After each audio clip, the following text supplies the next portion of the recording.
A perfect snowflake, our needle in the hay. A four-leaf clover on a lovely summer's day. Let's sail, sweetie, our dreams are coming true. One in a million, that is you.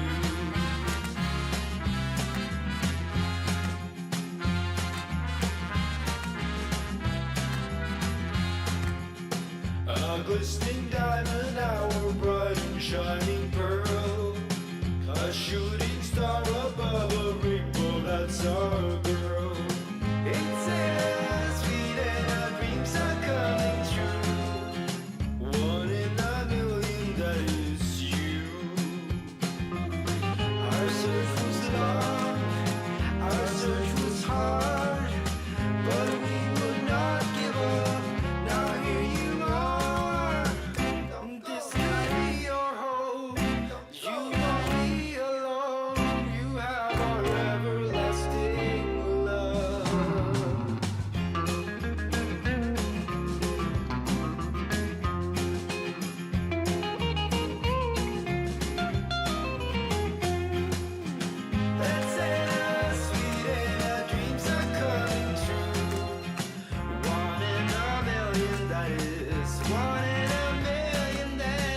Happy silence. Right click. Oh, misses the right click. Looking for surrounding and he gets it on the DK. There's no TP for him anymore. Got it. That's locked in. Oh my god. Could build some farm. This is not a fight that Kiwikaki can win here in the upper right. Can he win it somewhere else? Oh, But this is enough Moon. Does he have enough damage? Did he miscalculate this? No way! Are you serious? Town dead. right click. Happy. How can you save this DK? You have no resources for a potion. Trying to nuke. Doesn't work. Step out. Funny composition, not the right one by Johnny Cage. Stormbolt. All the Don't trees miss go. it. Perfect shockwave. You don't have much time. Shockwave. Here we go. One more right click. Lin. Guagua. Oh!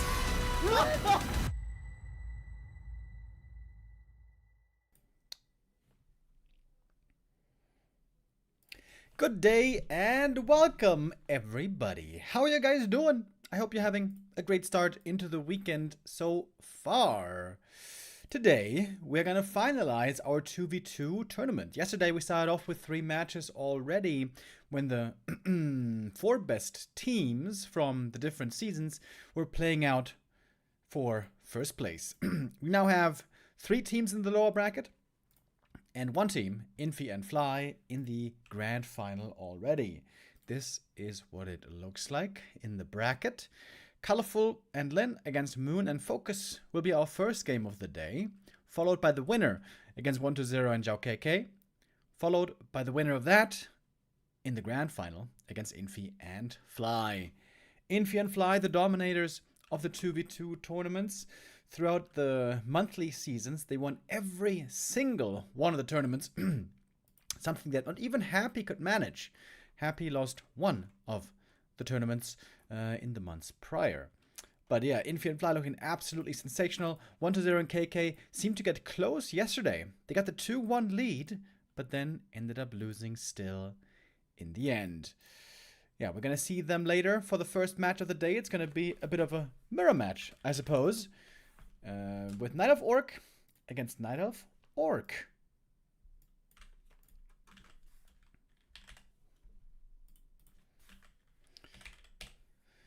Big legends here in this 2v2. The most successful Orc of all time in Lin against the most successful Night of all time in Moon.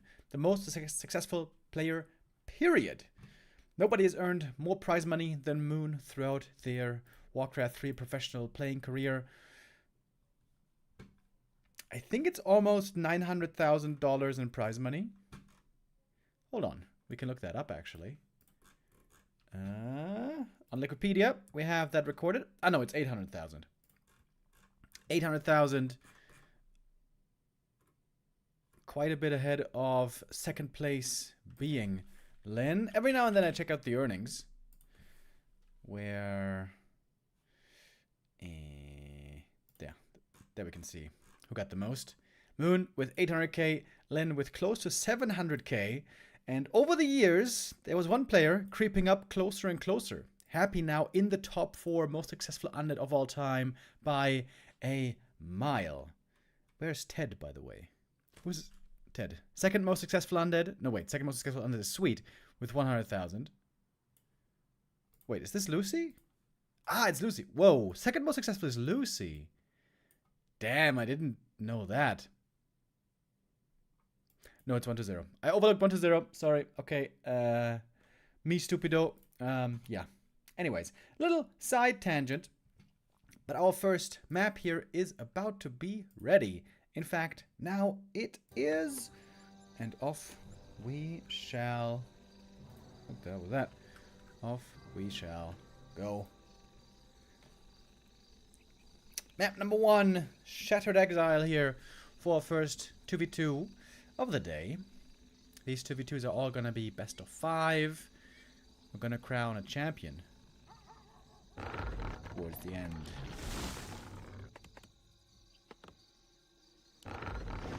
Blade Master Demon against Farseer Demon. Oh, I thought it was gonna be all Blade Master today. Wait, who's playing the Farseer? Lin is.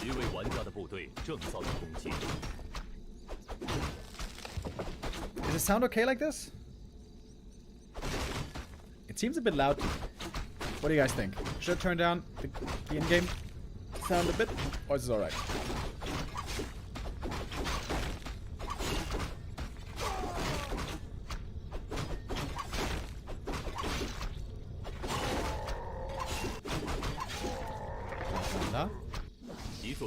Blah, blah, blah, blah, blah. It's a bit loud. Yeah, it seems a bit loud to me as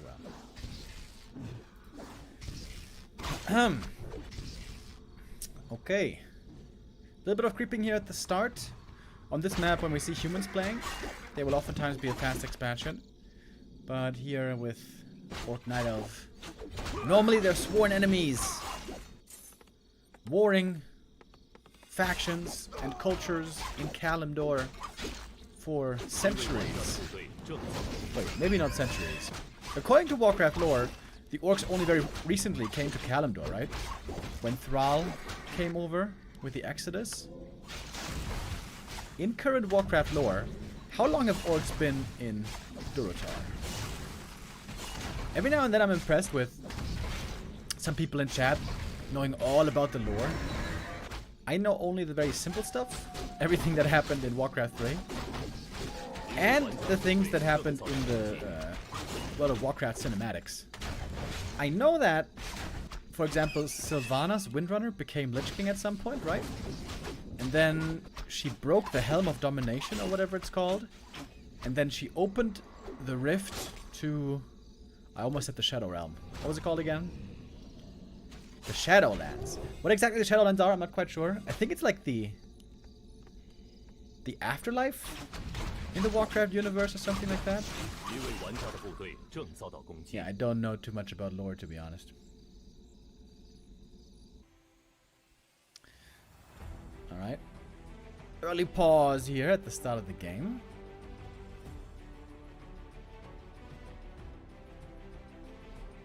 Oh, and we're right back.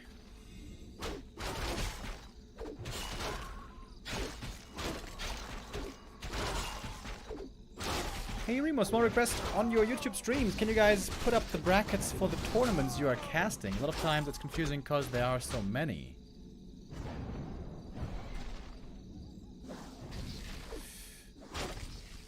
We don't have a Moo bot on YouTube, I guess, so it's difficult to have, you know, a command there. But you're on Twitch. Couldn't you just check it out on Twitch? But thanks for the feedback. Something to consider. She destroyed the crown to open a rift to the Shadowlands. Isn't that exactly what I just said, dude? Why is that inaccurate? Alright, focus by the way, looking strong here with the Blade Master. Was creeping a lot. Level 3 already. Lyn seems to be suffering quite a bit here. Oh, getting blocked by his own peon. Oh, that is very unfortunate timing. Good thing he had a big heal potion, though. Healing up from that. Colorful with his Demon Hunters, looking very strong. Gonna be able to force the TP here. Huge ranged armies, by the way. Lots of archers. Lots of headhunters. I imagine Focus has grunts, though. Blade Master normally played with Raider Walker grunts.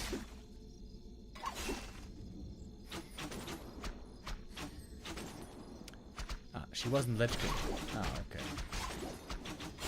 Ah, yeah, right. Wasn't like the Bolvar dude Lich King? The guy who looked like a burn victim?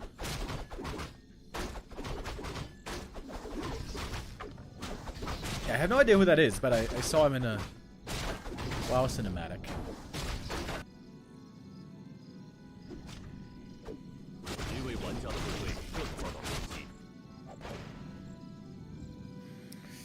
No big fights yet this game.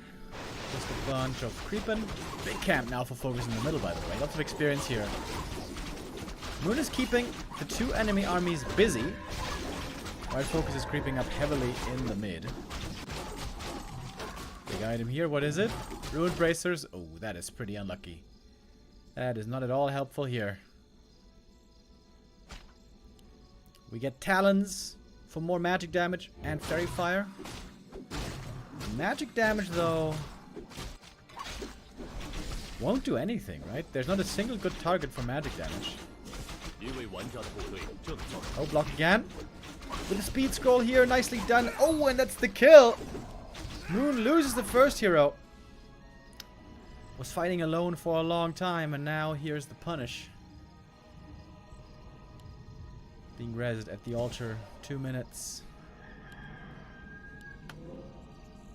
Oh, sneaky focus, stole an item. Invuln for him.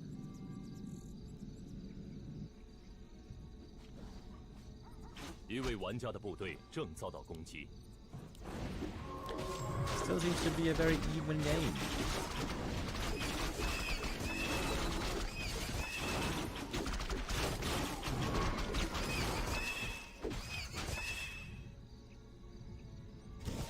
Then and Colorful are setting up for the big attack. Towards the Orc base we go. There's no reinforced defenses yet. These burrows could be in trouble.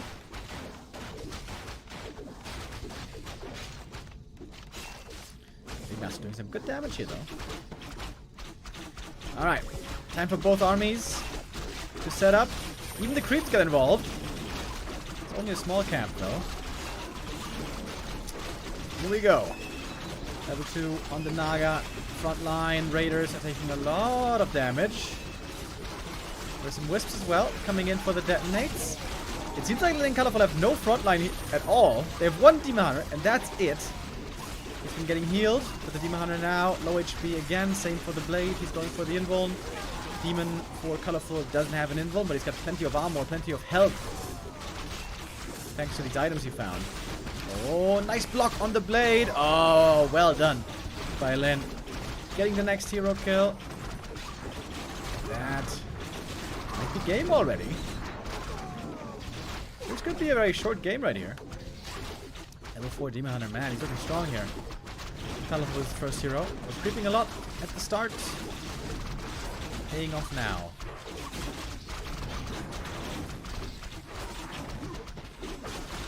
Focus trying to hold here next to the shop, but they lost so much already. All the archers now very hurt. Might be easy to pick off. Demon Hunter still at level 3. That's pretty crazy here. For so long for Moon. Finally he gets it. Staff in from the shadow with the heal scroll. Nicely healing everything up again.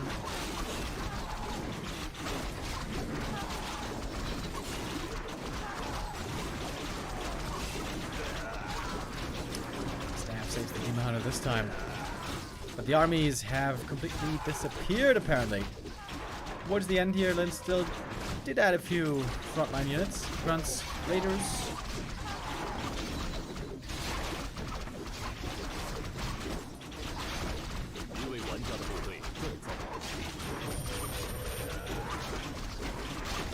The supply here speaks a very clear language. A little bit of chain lightning maybe towards the end? Nope. Some more wolves. And some more kills. And that's game. Only a single... No, wait. Are all heroes dead? No, the demon is still there. But not fighting anymore. Maybe they're discussing the next map right now. Because this game is certainly over. GG it is. A rather short game here. Only around 11 minutes. Then Colorful looking like business as usual. Lin having a little sippy sip. Is it a soda? Is it a milkshake? Is it a coffee? I don't drink any coffee. I do not at all like the taste. But I think even I understand that drinking coffee out of a straw, that seems a bit psychopathic. Right? Imagine if you see someone at a coffee place, or maybe just at work, and they're drinking coffee through a straw. Something very sus about that. Very sus. Thank you, CJM, JMM 2006 with the resub. Much appreciated. Gaming Brewer with the resub as well. You did that quite a bit earlier. Sorry for forgetting about that. Thank you nonetheless. Iced tea out of a straw. That's fine. I think that's what you mean, right? Iced tea would be all right. I fed iced tea out of a straw plenty of times. Don't think that makes me a psychopath. I remember as a kid, as like a preteen, we all used to love iced tea. Not the wrapper, but the drink. Some used to like lemon iced tea, but most of us preferred peach iced tea. And as soon as we got older, I noticed everyone started getting out of that fad. It just seemed like that was the thing to do at that age. You know, iced tea is like, it's all right. The one that you can buy, especially, is like, all right. Every now and then you come across a homemade one. Either some of your friends make it at home and like, ooh, this is nice. Or at a restaurant, maybe. But the regular iced tea at the store, I don't know. That's just one of those things. You know, that's one of those things when you're a kid. Other kids like it. The group likes it. And then suddenly you think that's the best thing of all time. There were so many of these goddamn fads. So many toys were sold. So many toys were sold on the back of peer pressure, right? I still remember many of them. We had those, what were they called? Gojos? Those were the weirdest toys. Those were like little figures that you would throw against the wall. And it was supposed to be a game. There were supposed to be some rules. And nobody knew the rules. But still everyone had the Gojos. Same with Yu-Gi-Oh, by the way. The Yu-Gi-Oh playing cards, trading cards, we all had them. We were all obsessed with Yu-Gi-Oh. But none of us really knew the rules. We had like the game boards, and we all had decks.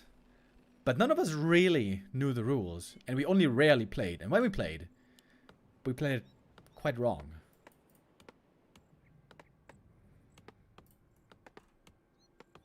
And even more so, Pokemon cards. You know, you can make a fair argument, at least where I grew up, that we did play Yu-Gi-Oh! A decent amount, but like I said, we played it incorrectly. But Pokemon, which was like elementary school for us, nobody played Pokemon. We all just collected the cards. And in Germany, we had another thing that was called Diddle, which wasn't exactly collecting cards, collectibles, but rather it was notepads, collectible notepads. There were so many of these damn things.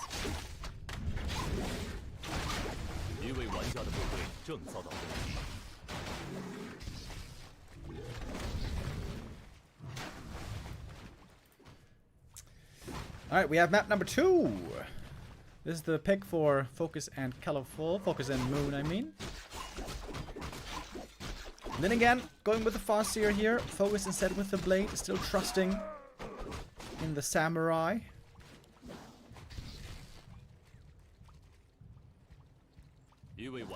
Magic the Gathering was in middle school. Yeah, I also had lots of friends who had Magic the Gathering. And the people who had Magic, they really played Magic. I never got into Magic the Gathering. It just seemed, I don't know, a little less appealing to me. I understood that it was the way better game. But I guess I was tricked by the animes. I guess I was hoodwinked by the animes. That was like a marketing tool, right? For all those cards. They made anime series. All the kids loved them. There was something to talk about. There was something to be part of the group. And then after we saw the animes, we wanted to have the cards as well. Beyblades, dude. Do you guys remember Beyblades? We all had them. We all played with them for like 2 weeks. And then it was off to the next thing. Magic the Gathering is pretty cool though. I've only watched friends play it. Like I said, I never had a deck, I never had any cards. But I have quite a few friends who played for a long time.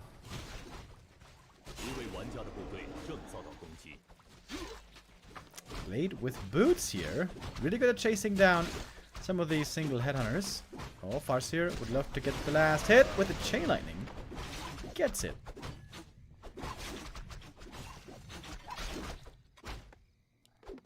Second kill for the Blade. 2 headhunters down.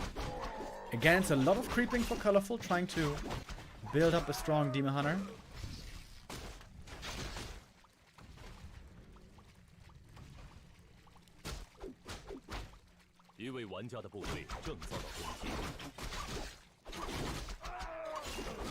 trying to remember if there were any other toys that the teens, aka us, were being used for. Oh boy. That was a close call. Very rough creep over here, but it does work out in the end.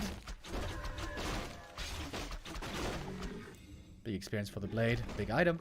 Heal potion. Very good. Did you have Pogs too? No. I'm very familiar with Pogs these days. On Twitch, but I heard people, I think, talk about it though. But as toys, I had no experience with them.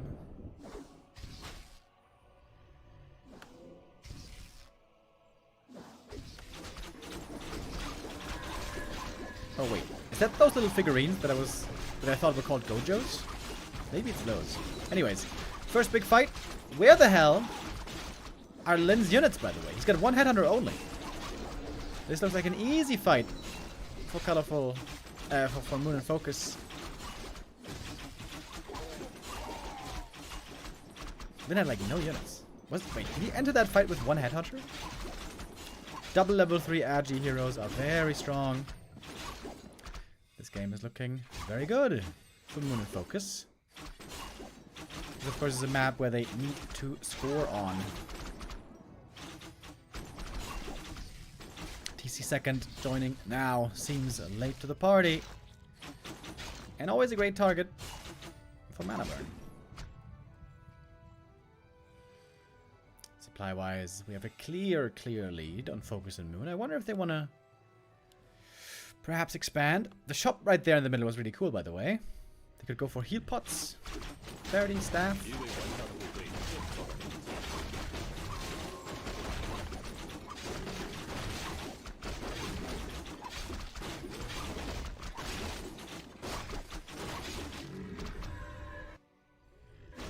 The one thing as kids that even seemed too cringe to us to buy as teenagers. Do you remember that arm holder for Yu-Gi-Oh? Where you could put cards on like they had in the anime? It was like a bracelet with a board, I suppose. Even we thought back then, wait a minute, this is one step too far, bro. This is getting kind of awkward.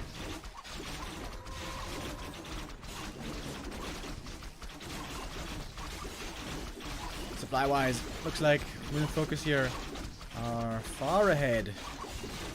Let's go comes in as well. Latent Demon Hunters are strong frontliners. Not so much the TC. He gets hexed and easily killed. Spirit Link is really good now though. On Lin and Color 4. On Lin, yeah, in Color 4. God damn it. These 4 players being in this game and all having the same races is so confusing to my brain. Oh, they need a heal scroll so bad, but they might not get it in time. Ooh, reveal. All the heroes in the deep red. Oh my god, everything's gonna die. Everything is about to die. Ooh, escaping just in time. The supply has evened out again, though. But man, do they need heal scrolls. Yo, Taker with the raid. Thank you, thank you. Louder.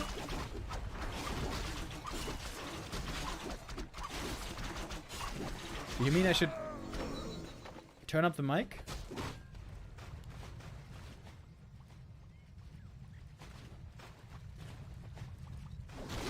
I could do that. Is it quiet? It might be a bit quiet.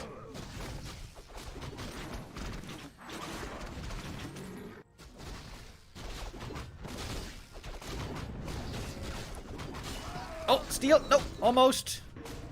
TC gets it though. Alright, let me turn up the sound a little bit. Sometimes the mic just changes the volume. God damn it. Where's it again?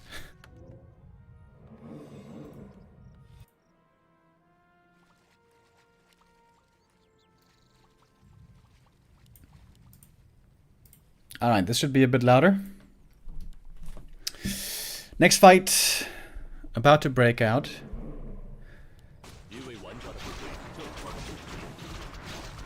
TC in the front line, not getting mana burned yet. He's gonna have one single stomp if he doesn't get hexed, but he does get hexed. TC again taking lots of damage here. Heal potion passed. Still no stomp. This whole game, no stomp. Demon Hunter? Wait, is he gonna die? There must be an invuln, right? Oh, the staff! Double heal scroll to save the demon and the staff on top. Lots of wisps coming in for detonate as well. This is such a weird fight. Very confusing. I have no idea really what's going on here. Lots of archers, lots of talons. For Colorful, looks like he's doing the majority of the damage here. Oh, Demon Hunter in trouble now. One stump finally comes through. First stump of the game, but the Demon Hunter for Colorful about to die. There is no staff to save him. The Naga didn't have one, surprisingly. And now the Blade and Demon are cutting through. Demon Tavern rezzed. Level 3 Shadow. Oh, the Blade! Oh, does go down, though. Hold up. Mana Potion. Fog Lightning. Level 4. Oh my god, everything is about to die here. I think it's gonna die faster for Moon and Focus, though. No, incorrect. But in Colorful, I mean. Tavern res again. Demon Hunter hurt. Has to TP away. Blade was also rezzed. And that was an absolute slaughter.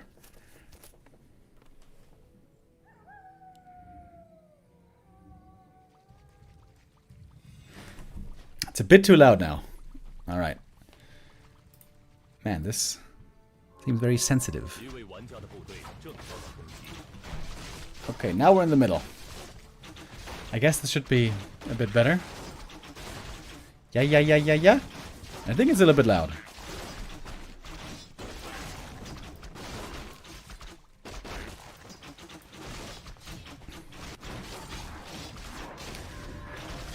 Alright. Time to lick the wounds. Heal up a little bit.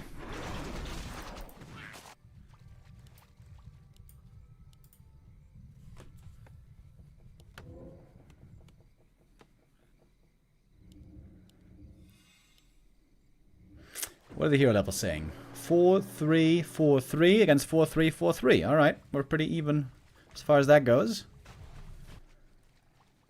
But it seems like this late into the game, the Blade Master should be much better than the Farseer, right? Great damage, great tank, especially if they're Spirit Link.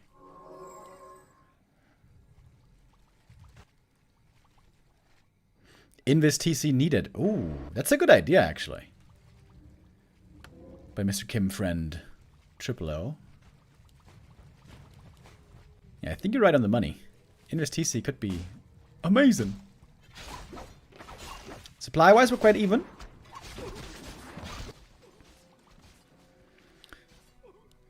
In this whole game, we've seen a single stomp only so far. Invis! Oh! Kim Friend with the call. Nice. I wonder if the Blade saw it, though.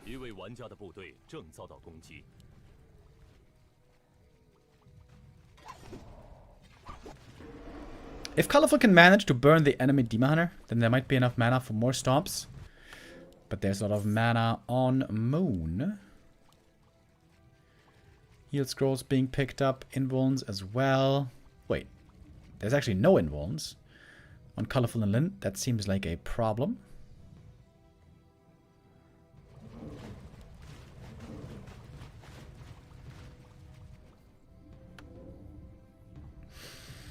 Alright, we're muscling up.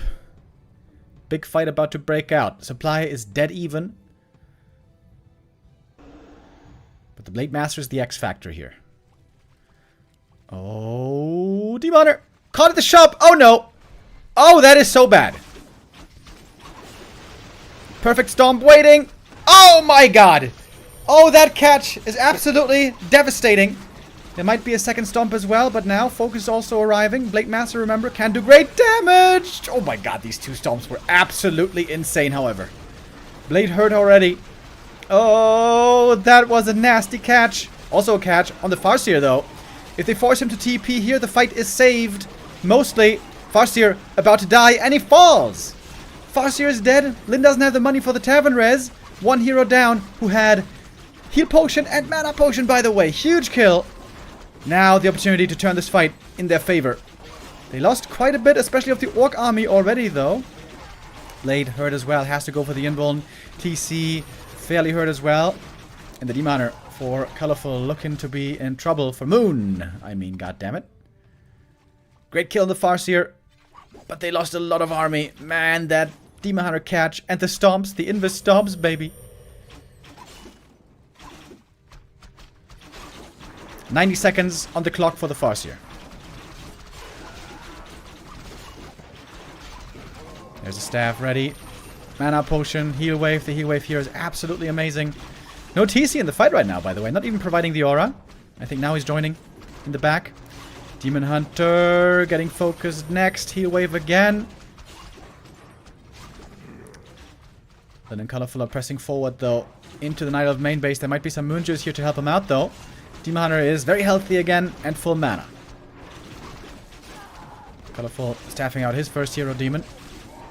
Double level 4s. Really strong hero levels now. Demon and Blade. Not too far away from 5 even. Oh, a little bit too late with the stomp. TC level 4. Ensnared. May have to use the invuln. No. The Spirit Link is, again, so good. So good here, the Spirit Link. No way to dispel all of it. Pressing on. Colorful is healed up again on the demon. Needs to be Spirit Linked up, though. I think he is. Actually, I'm not sure. He's level 5 now. Very strong level up for him. Going for mana burn. Not evasion. Staff one more time. TC close to falling. Has one invuln. Still in the inventory. Lynn and Colorful about to do it, I guess. Getting the Naga kill here. That's huge. And chasing all the way into the back of the Night Elf base. Even the peon here finding some kills on the archers.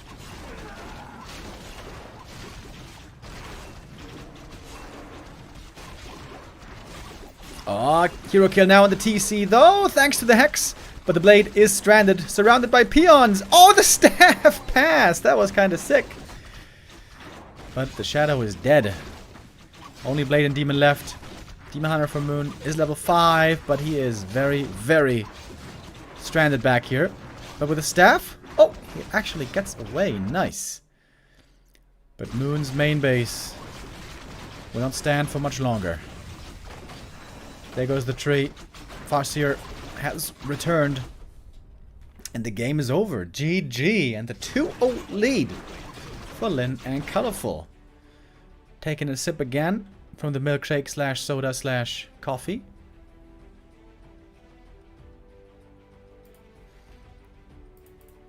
And that is a big map to take. 2-0 lead here is a big deal in this best of 5. This will be a very difficult series to come back from for Moon and Focus.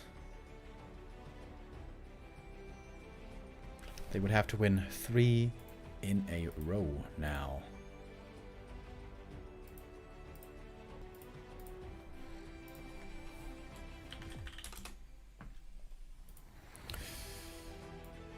Map 3 will also be their map pick for Moon and Focus. Synergy. Many people like this new map. It's very unique, makes for interesting games. Almost always makes for a long, late game kind of a scenario, where Tier 3 is very often seen, much more often than on other maps. I count among the fans of Synergy. I'm always a big fan of new maps, if they are good maps. And thanks to the amazing mapping community, we have plenty of good new maps. Thank God for them, by the way. I think they don't get enough shoutouts and enough credit. But if we didn't have this map-making community that has been so active for so many years, then we would still be playing only on Echo Isles and Last Refuge and Ancient Isles, and Secret Valley. Thank the Lord they've been around. I feel like the last 2 or 3 years, we haven't had quite enough rotation in the competitive map pool. In 2v2, actually, I think we have a good amount, but in 1v1, I would love to see more new maps. I think we don't need to see Terranosine anymore. I don't think we need to see Turtle Rock anymore. We've seen it a bajillion times. What about Springtime? What about Shallow Grave? What about Ruins of Ashara. Hmm.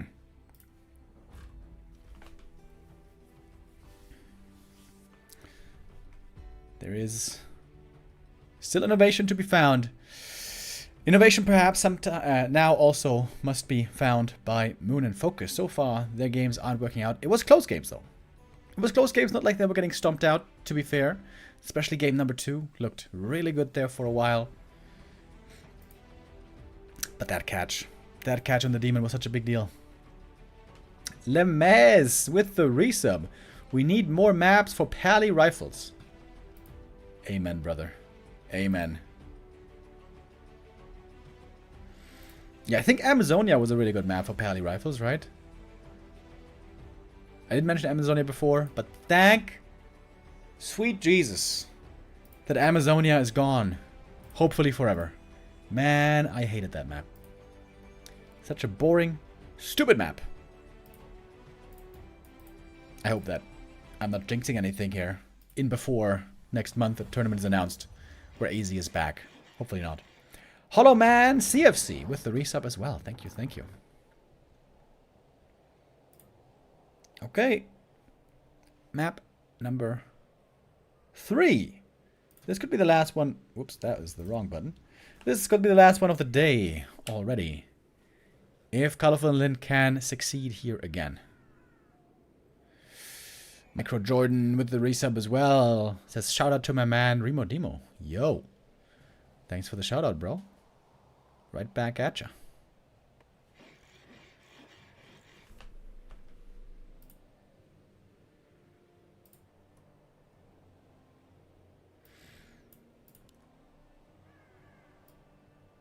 The new Echo Isles, by the way, I think is alright. But the old Echo Isles was giga garbage. Oh! Podem TC by Moon and... Wait, who's playing it? Moon and Focus. Podem TC Mass. And now it's Lin for the first time playing a Blade Master. Okay. Demon Hunter for Colorful could be really, really good. Against this TC, of course. With the mana burn.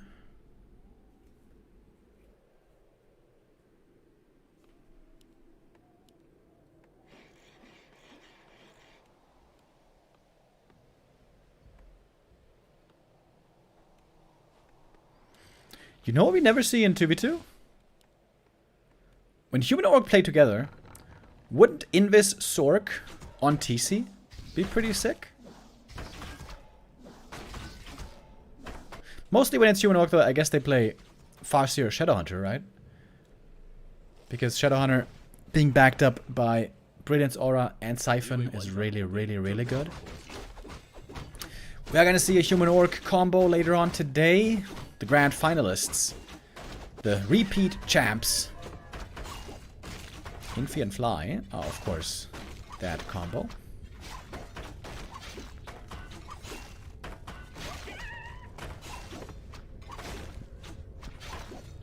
Quick level 2 here for Colorful. He's been enjoying a strong Demon Hunter throughout this whole series. Parry Apt is really good for him as well. I hope he doesn't sell it.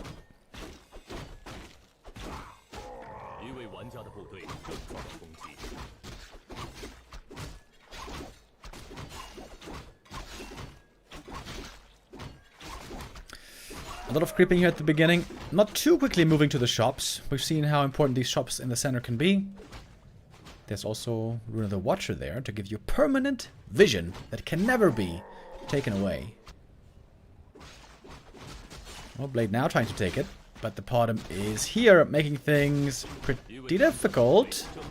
Getting the dust as well, but the Blade should be fine. Good tank items for the Blade. Not the greatest damage yet, though. But there are a lot of creeps on this map. There's also a marketplace, which is way in the corner, though. Kind of difficult to get to. The amount of showing up. But the ward went to Focus, so one ward for each team.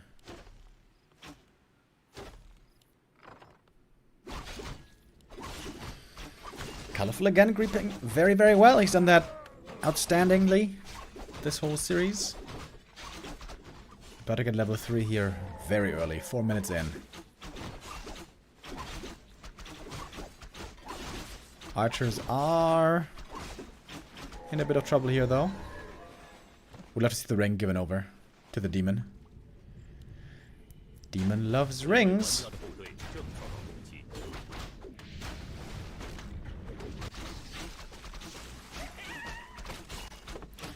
Grubby showed the Kodo Zeppelin Watcher Ward trick.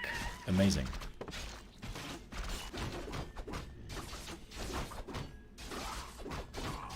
I don't know what that is. What is that? Do you mean...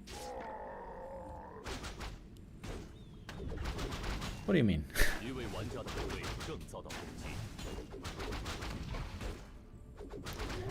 Ah! You mean you can eat the creep and move somewhere else for the creep to be pooped out, and then you can set up the Rune of the Watcher there? Oh, I never saw that. That is pretty sick, actually, if that's how that works. Ah, dude, that's pretty crazy. Yeah, I've never seen that. That's pretty cool. Another, you know, another piece of evidence of how broken and stupid Rune of the Watcher is.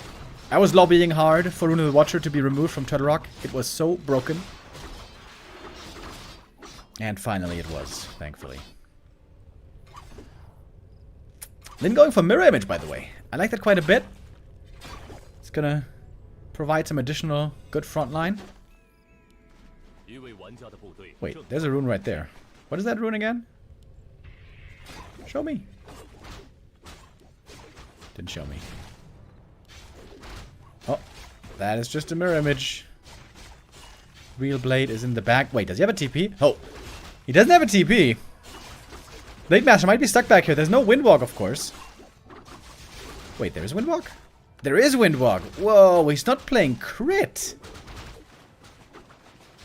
Sacre bleu. Blade without crit. That almost seems like heresy. The two second heroes are creeping together. Shadow and Panda. While the Blade and Demon are keeping the enemy busy.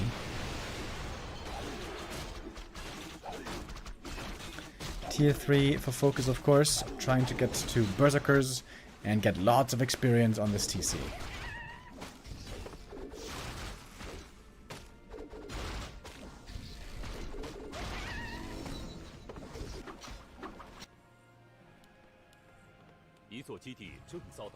Only tier 2 on Lin and Colorful. So the army perhaps won't scale too heavily without tier 3, but the heroes have sick potential. Demon, Panda, Blade, Shadow is amazing late game heroes. Given the right levels. Alright, here comes the first big push. Moon and Focus would love to win with this attack right here before the levels are too high on the enemy side. I think if Moon and Colorful hold here, they're going to be in a great position. Mana Burn comes through in the TC, but there's a 1 of Mana Seal. He can go for one more Stomp with that. Trying to line it up, and there it is. Good Stomp indeed. Where is the Blade Master, by the way? Blade Master might have been harassing this whole time. He was missing for a long while. There he is. Now finally joining from the back. There's lots of Wisps here, ready for the detonate against the images. They are being split, though. Can they break through with this push? So far it looks like Lin and Colorful are holding fairly well, but there's still lots of army left on the massing side. I guess this fight isn't even supposed to win the game right away. We don't even have Berserkers yet, so there is still a lot of power missing in the Orc army especially. Oh, Panda gonna be the first hero kill here. That's level 5 on the TC. Needs to burn him. Where's the Mana Burn? Not yet. Oh, one Hunters actually makes it away. Supply-wise, we are quite even, are we? Colorful and Lin actually seem to have a lead. And now, if they want, they can heal easily at the fountain. Do you know any French-Canadian swear words? No. I've known Bidou for a while, but somehow I don't know any insults or swear words.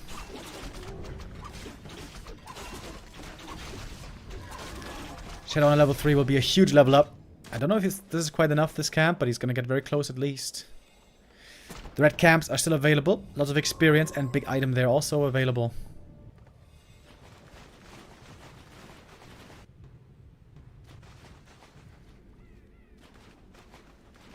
Toxie says tabernacle. Wait, isn't that an English word? Tabernacle? Is that French? Tabernacle? Wait, is this like... Wait, is that a slur? Am I gonna get banned? I'm not gonna read what you guys are saying. Maybe it's gonna be an evil slur in French. I'm not gonna fall for this trap.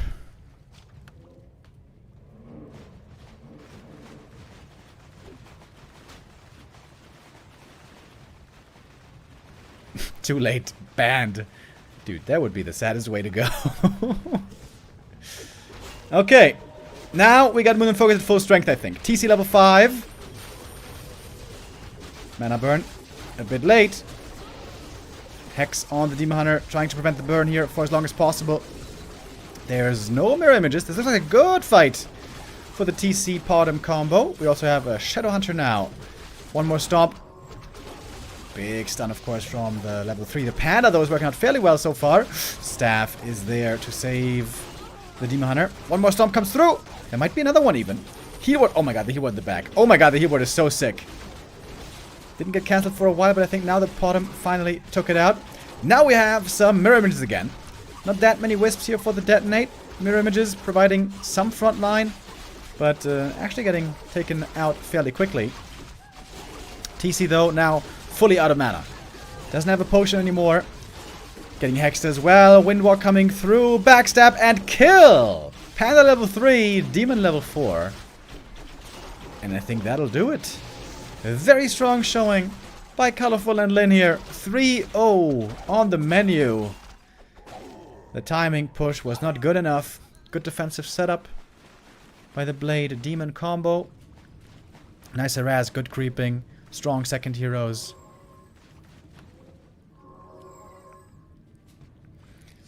Moon and Focus are not going to give up yet, I guess, but this game is guaranteed over.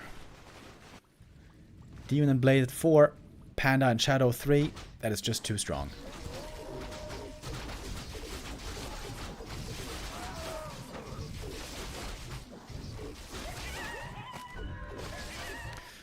Podem close to level 5. That will be a big damage increase.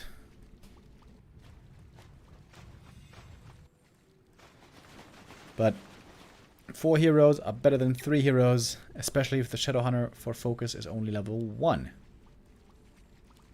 He tried to go for some cute Hex kills. Between Hex and Stomp level 3, there is a lot of lockdown, but Lin and Colorful kept the heroes alive very, very well. I think they only lost the Panda this game, right? And now it's them on the march forward. Look at the Panda, Drunken Haze. Oh, nice Hex. Prevents the Breath of Fire here for a little while. Good invuln. Going for the Demon Hunter. That could be a kill. Oh, almost. Heal potion there just in time. And the invuln as well. They knew what the target was going to be. But the demon doesn't die. That's a lot of damage wasted. And spells. And now it's easy cleanup. Mirror Images now also having a field day. Oi! Look at that Breath of Fire. What's the Panda's damage? 7,000. Okay, not even that high. Highest damage is the Demon Hunter, actually. Even without immolation. And is GG. And another 3-0. Yesterday also we started off the day with a 3-0. That was Fly and Infi. Today, these two broskies. Looking very, very good. 3-0. Fast and painless. Well, perhaps for Moon and Focus it was a bit painful. A top 4 run is still pretty good through the monthly qualifiers. They got the points necessary to qualify for the season finals. So top 4 is pretty good, but this is where the journey ends for Focus and Moon. Moon had a tough time in the 1v1 competition and also here in the 2v2, not all too successful. And so we have clear winners ready to go on up against their next opponent. And that's going to be 120 and Zhao KK. That's not a rematch from yesterday. KK and 120 played against Moon and Focus, but it was the same race combo. So I don't know if Colorful and Lin studied those games at all. Maybe there's something to take away from them. Maybe they can find an answer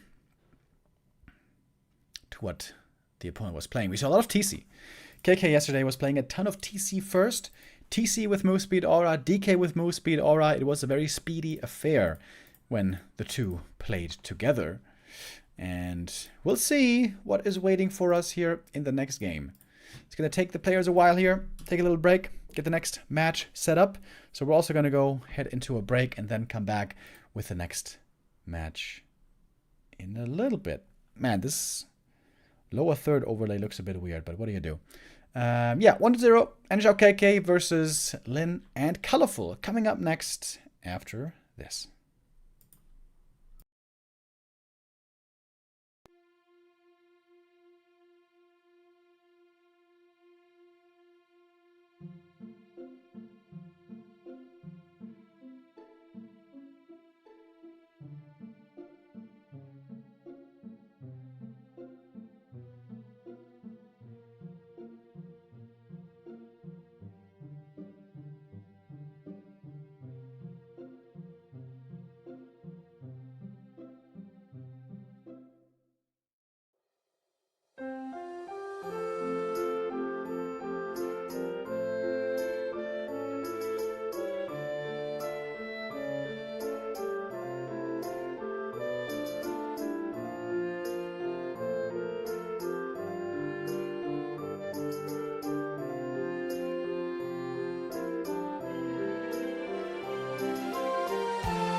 Yo, yo, yo, welcome back everybody. How are you doing today? I hope you're feeling good. I know that I am feeling a lot more energized compared to the last few days because the heat has broken. Finally, it was 30 degrees plus the last few days. Today it's only 27. Now that doesn't sound like much, but if you are as sensitive to the heat as I am, then you will know that making that jump up to 30 is a big deal for all us sweaties out there. Okay, I don't want to bore you with my sweat for too long though. Let's just instead enjoy some good old Warcraft. Because we have the lower bracket final now upon us. We just saw Colorful and Lin winning the first round in the lower bracket. Now they have the next opponents to face. That is 1-0 and KK. 1-0 the only undead in this 2v2 tournament. We saw a lot of TC play the last few days, or rather yesterday. But here, no TC, but rather a Blade Master. Blade Master DK on their side. Lin again with the Farseer. Colorful again with the Demon Hunter. I think they turned the sound again down.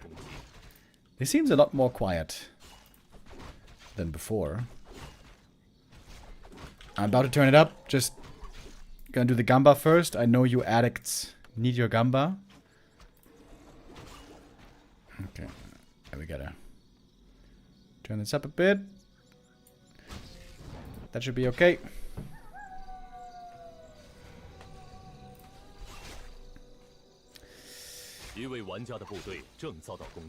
Colorful the last few games was always able to creep really well. Get a strong Blade Master, Demon Hunter right away. This time he is playing more on the defensive. Getting chased by KK right now, losing one archer. But one archer loss shouldn't be the worst thing. While 1-0 is the one creeping heavily here. With DK and ghouls going from camp to camp. Benefiting from the space that is being created for him by his ally. It's going to be a very fast level 3. Looks like a great start for 1-0 right here. Yesterday, 1-0 was mix and matching. Sometimes going Fiend build, sometimes going Ghoul build. Ghouls are much better at the start at creeping.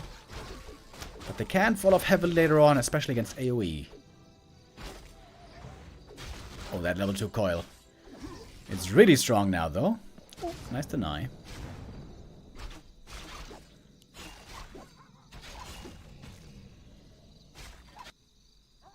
So the first two losses on the side of Colorful and Lin. Oh, almost a surround. Ooh, almost trapped the demon right there. Thank you, Mars Punisher, for the resub.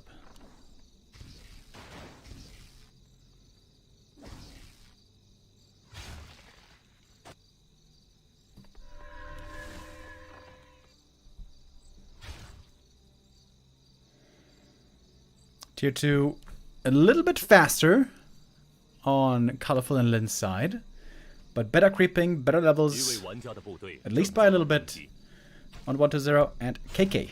Captain KK, as they call him. Normally responsible for the special strats. Ooh, again, almost a surround. The DK has the bazooka though, locked and loaded. This level 2 coil is so strong right now. The Naga, squishy hero as it goes. Gonna go down here with the second coil. Demon Hunter's here with a mana burn, but it's only level 1 mana burn. Level 1 burn is kind of bad. One more coil and TP. But at least now all the mana is out for the DK. Oh, 2 ghoul kills here on the tail end. And that's level 3. Farseer. Oh, the replenish potion is so nice to have now for the Death Knight. Healing up quickly. Very well. The Lich seems very late, by the way. 1-0 was rushing tier 3 and Slaughterhouse. Oh, Blade, if he shows himself here, he might be dead with the Hex. Bro, do you really want to do this? I'm not so sure.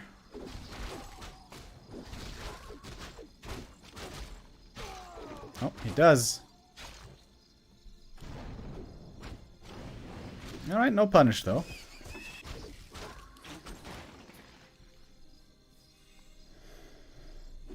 Shadow 100 levels seem to be really important in 2v2. The heal wave, such a big deal.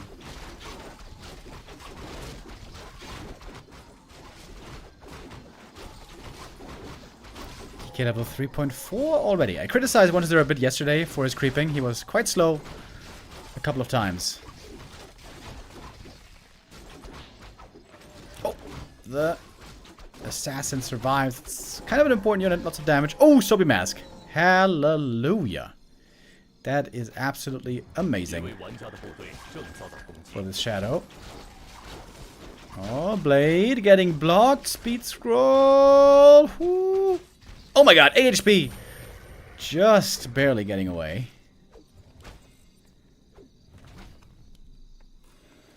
And now we got the first big push of the game. Trying to strike before the undead tier 3 is ready.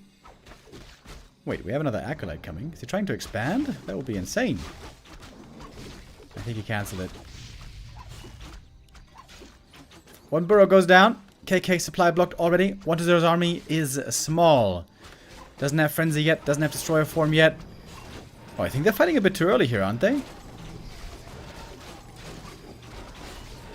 Big tier 3 upgrades soon to be ready. But we're counting the seconds. They don't want to let too much infrastructure fall, though. Apparently, the wolves here are really good as well. Still, not getting dispelled. I feel like they're fighting too early here. The Blade Master isn't even on the front line. He can't even put out damage right now. Weird fight position here next to the buildings. It's all melee, by the way. It's all grunts and ghouls. Surround. The Naga is trapped, but there's a big invuln. That means it's not available for the Demon Hunter, though. Oh, and KK and 1-0 might just be winning right here, right now. Demon Hunter, oh, just gets away. Ooh, the target fire here a bit missing. I think KK should have been attacking that demon a bit more. When the hero is hexed, it can be very difficult to click on sometimes. And that was a big deal, by the way. If that demon hunter dies, no way to get out with TP. The game might have ended right there. With the demon surviving, they have still a chance, I would say. 1-0 supply is really low, by the way. 35 only. Supply in general, greatly in favor of Colorful and Lin here. Lots of Dryads now as well. Dark Ranger added. Dark Ranger, though, not that amazing against Dryads. Obviously. DK close to level 4. Both Orc heroes close to level ups. Will be big level ups as well.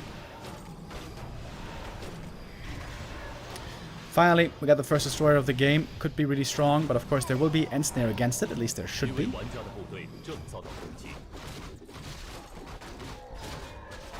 And almost all the creeps are gone. Big level 3 Shadow here as well. Really good levels on Len. Double level 3. TPing to the allies' base. A fight might be brewing.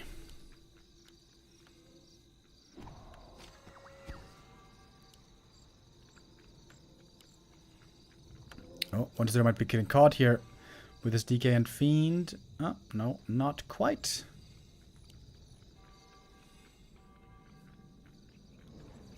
Lin, the first player into upkeep. Do you hear these bells? On Shared Exile, there's sometimes bells, and I wonder when exactly they ring. I'm sorry if you didn't notice this before. Now that you know, it might start annoying you. It always seemed to me like they only tolled rarely. But they've been tolling like crazy.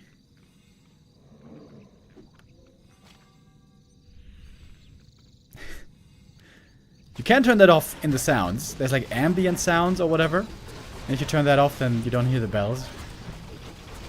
Anyways, here we got the first huge fight.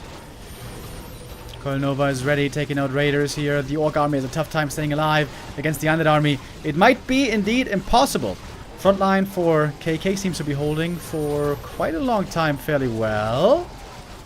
Destroyers in the air, they're doing so much damage. There's lots of dispel as well for them. Oi, look at that big dispel. And another one. Boom! So much mana being soaked up by the Destros and no end snares to catch him.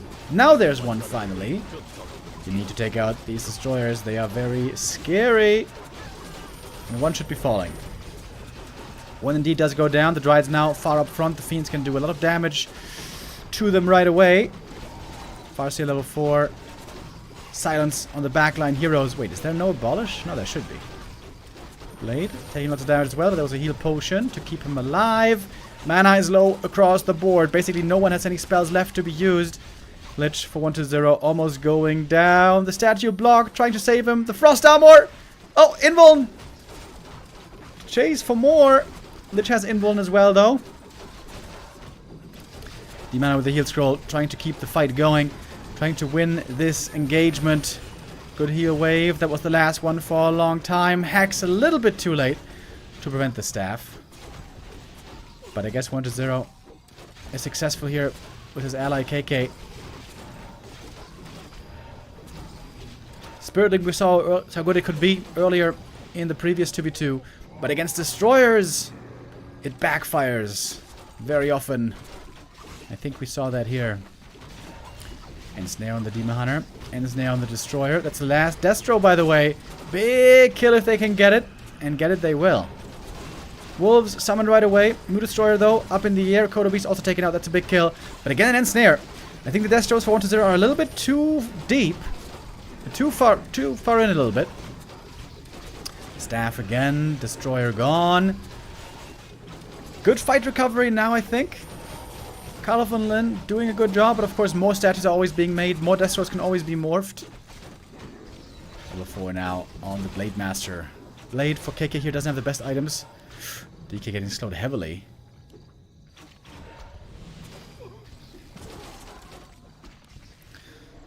And it's not clear who won this fight in the end.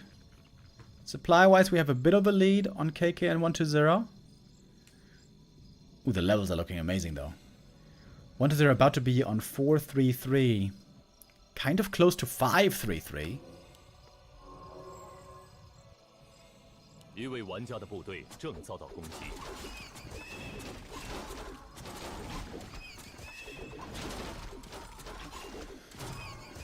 And KK also almost up level 4.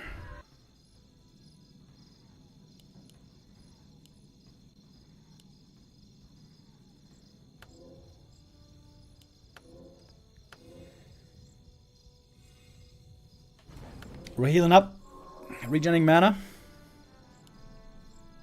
waiting for the next heal scrolls.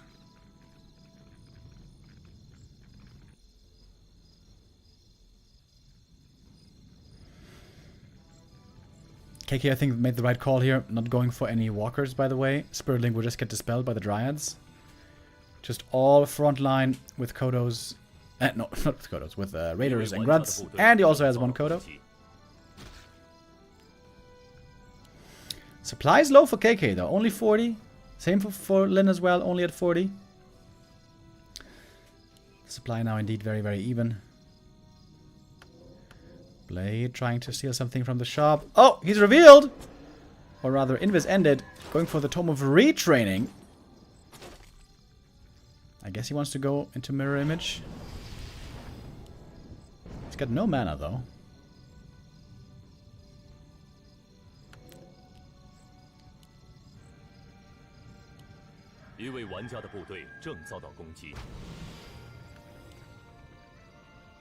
And now there's no bells ringing. Isn't that weird? Earlier the bells were ringing like crazy. Do they only ring at nighttime? Maybe it's completely random. Ah, there's one. Ding. Ding. Okay, the bells are back. Never mind. DK a bit too far up front, gets mana burned right away. The mana here is going to be a big factor. Destroyers, 2 of them up in the air. We have some Serpent Wards. Oh, he retrained into Serpent Wards. Ooh, that's cool. Against the Dryads, very effective. Not against too much else, but against them, indeed, really good. Blade Master taking a lot of damage here. Demon Hunter did a good job mana burning in the front line. Great targeting. The Demon Hunter here finding one target after the next for the mana burn. Disabled so much healing. versus Coil and Heal Wave. Ooh, the Raiders taking a beating for Lin though. 1-0 and KK again pressing forward, going for the hero kill here on the Demon. Misses the crit, but still gets the kill. And with the Demon dead now, this is looking hopeless. Koda goes down, Grunt returns, and I think the first map will go to 1-0 and KK, the Undead in the end again, carrying. Xiao KK with a pretty funny profile picture there. Vegeta with a COVID mask. Hadn't seen that before. KK and 1-0 victorious again. So far in this tournament, it seemed like only Fly and Infi could stop 1-0 and KK. Of course, that is by no means proven. This is still an early series. Lots of games still to come.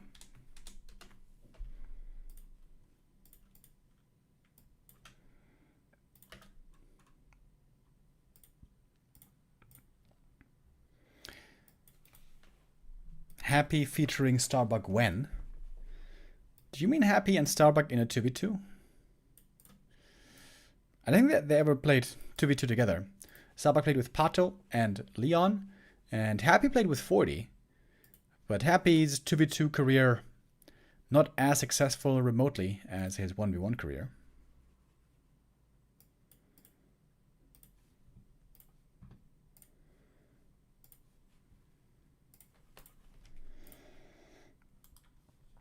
Map 2 will be Turtle Rock. This is the choice for Colorful and Lin. Very important now for them to get the map win. Otherwise, we all know going down 0-2 is almost impossible to come back from.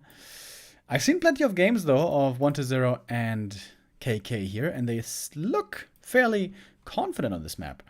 They picked it quite a few times as their own map choice as well.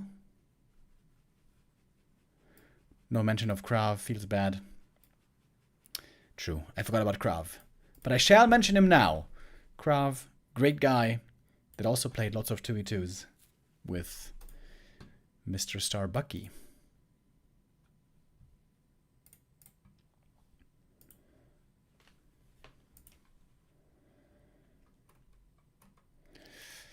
Perhaps I spoke a bit too soon about the summer heat being over, guys. I can feel it heating up right now.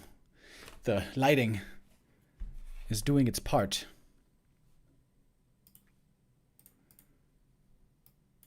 Like I mentioned a few times now, I'm going to be going on vacation in exactly 2 weeks to Bosnia and Serbia. And I heard that there it can get crazy, crazy hot. I hope that we're basically going to be there in September, right? It's going to be cooling down a bit. Otherwise, if it's 40 degrees, guys, you have to pray for me. I will need your thoughts and prayers.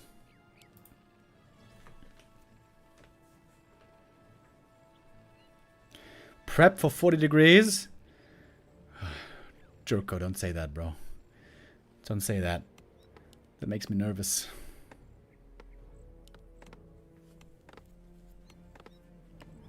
Austria is perfect, 30 degrees all summer and cool in the evening. 30 degrees is a bit too much for me. I feel like 25. That's perfect. For summer, that's perfect. Oh my god, they turned the sound up again. What is up with your guys' audio levels? Keep it steady, Buster.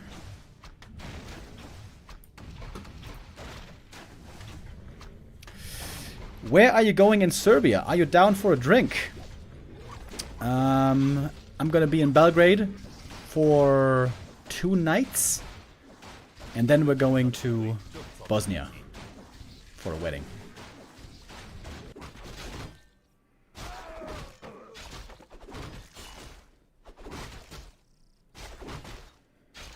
So, we have DK Blade against Demon Farseer. Lin still very much trusting in the Farseer. Played nothing but Farseer today.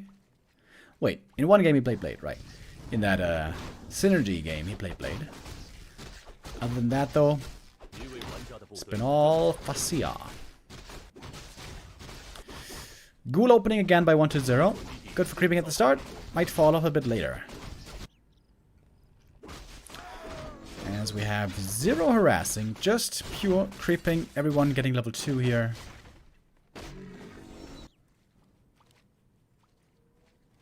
And taking up. Which wedding are you attending? Is it a Warcraft players?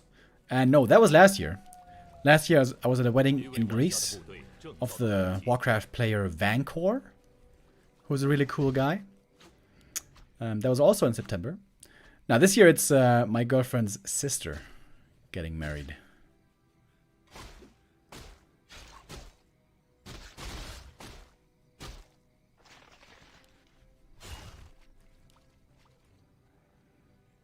Oh! Surround! But there's a cloak. Haha! Can't catch me.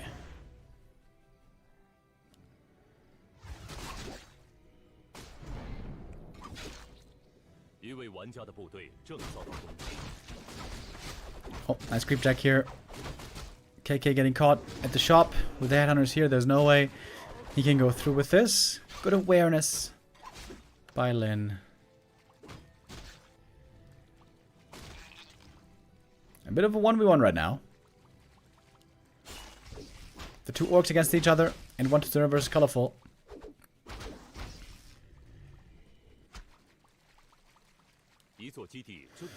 Colorful doing it well though. Draining all the mana. Didn't lose any archers. Didn't lose the TP. Would love to find some ghoul kills here. But without boots, that is not so easy. Oh, one goes down. A little bit of a movement mistake there by 1-0.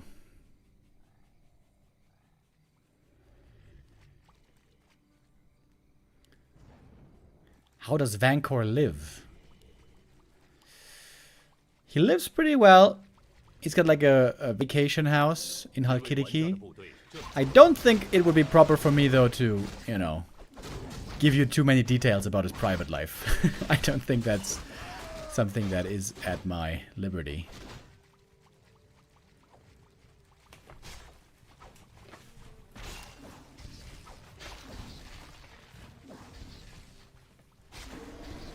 Okay, tier 2 finish. We got double Ancient of Wind coming up. Mass Talons.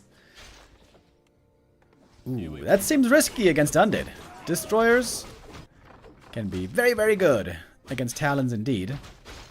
Blade Master in the back of the base. Headhunters here are exposed. Farseer is TPing in, but... Oh my god, look at that block. Look at that block saving... Oh my god, if he saves these Headhunters, that would be so sick, but he's gonna cut through. Is there a dust? Ah, oh, there's no dust. With a dust and a stomp, he could have killed him. But not quite able to. So it's 3 Headhunters going down against 3 ghouls. 1-0 also losing quite a bit of army here in the beginning.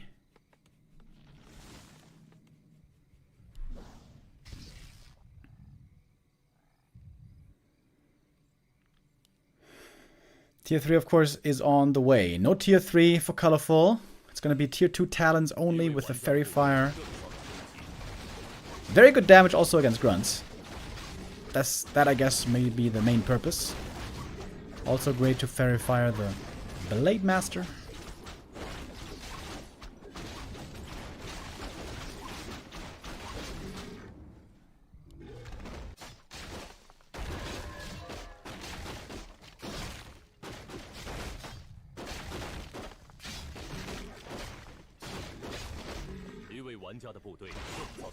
Oh, and another creep jack. Another big item stolen. Looks like Lin and Colorful are gathering momentum here. Good game for them. Oh, Blade with a speed scroll. Damn, did he get it? The item? Nah, right. No, he got the big heal potion from his side. So we have Scroll the Beast and Big Invul. This could be a strong attack. They're trying to strike early. Destroyers are far away. So far away. Oh, this is going to be a tough hold. This is going to be a very difficult hold. Honestly, I don't know how they're supposed to do this. Scroll the Beast popped. Oh my god, this is so much damage. This will be extremely difficult.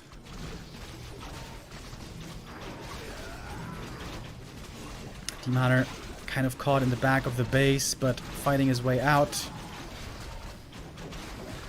Wait, there's still a Destroyer form queued. Oh, big mistake by 1-0. Made another statue instead of destroyer. Level 2 in the TC. Stomp is in. And Stomp is huge on all the ghouls. TC hurt though. Demon Hunter still hurt. Level 2, level 3 level ups. Good mana burn before the heal wave.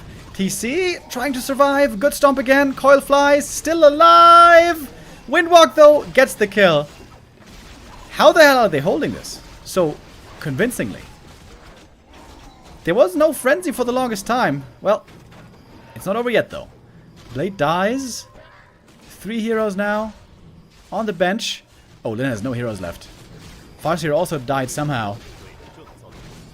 Shadowhunter? LOL! Shadowhunter also goes down. The wolf crits. Oh my god, so many hero kills. All orc heroes are dead. Oh, peons around. LOL. 1-0. Holds. Wait, it wasn't a surround. The raider gets out somehow. Or does he? Never mind. That was something else. And now 1-0 has all the upgrades on tier 3. He's about to have them anyways. Destroyer form about to be ready. 一位玩家的部队正遭到攻击。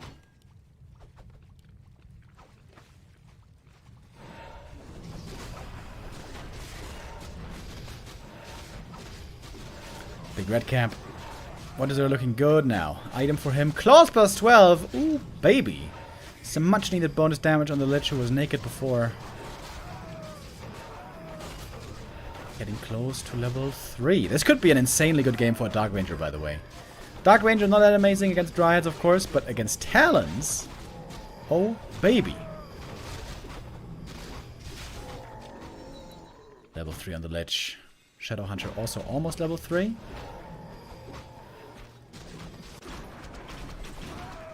I need some good items here. Khadga's Pipe is very good.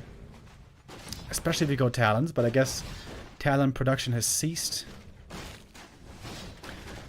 Great creep here by Len. Pulling the camp out, not exposing himself to a creep Jack. And getting away with a speed scroll. 一座基地正遭到围攻。 Tome of Retraining. Time for mirror images. Dark Ranger, baby. Come on. Crypt Lord. What?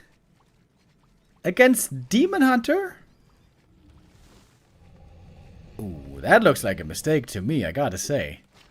He doesn't even have Spurling to protect him.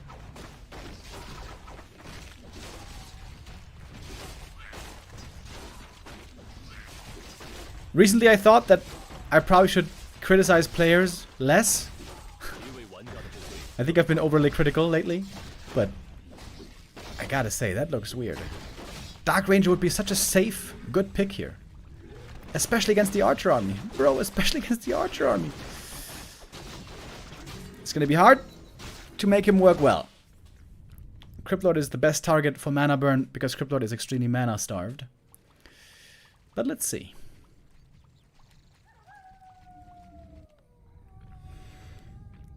All players around 50 supply. KK trailing a bit behind.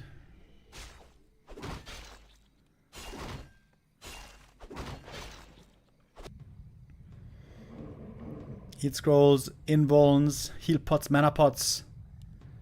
Oh, and we got crows. Oh, I forgot about that. Yeah, of course. Oh, and there's no web.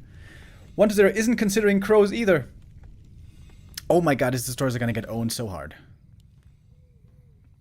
Oh, wait. Oh, he saw it though. With the mirror image. If he was looking. Oh, yeah, now he knows. He's like, oh god, I need web. I need web yesterday. And he's getting web.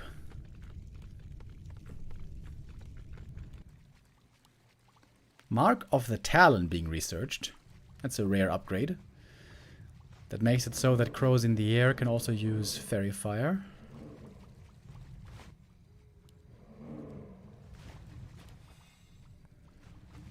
There's not too many fiends, right? 3 only. The crows could own here.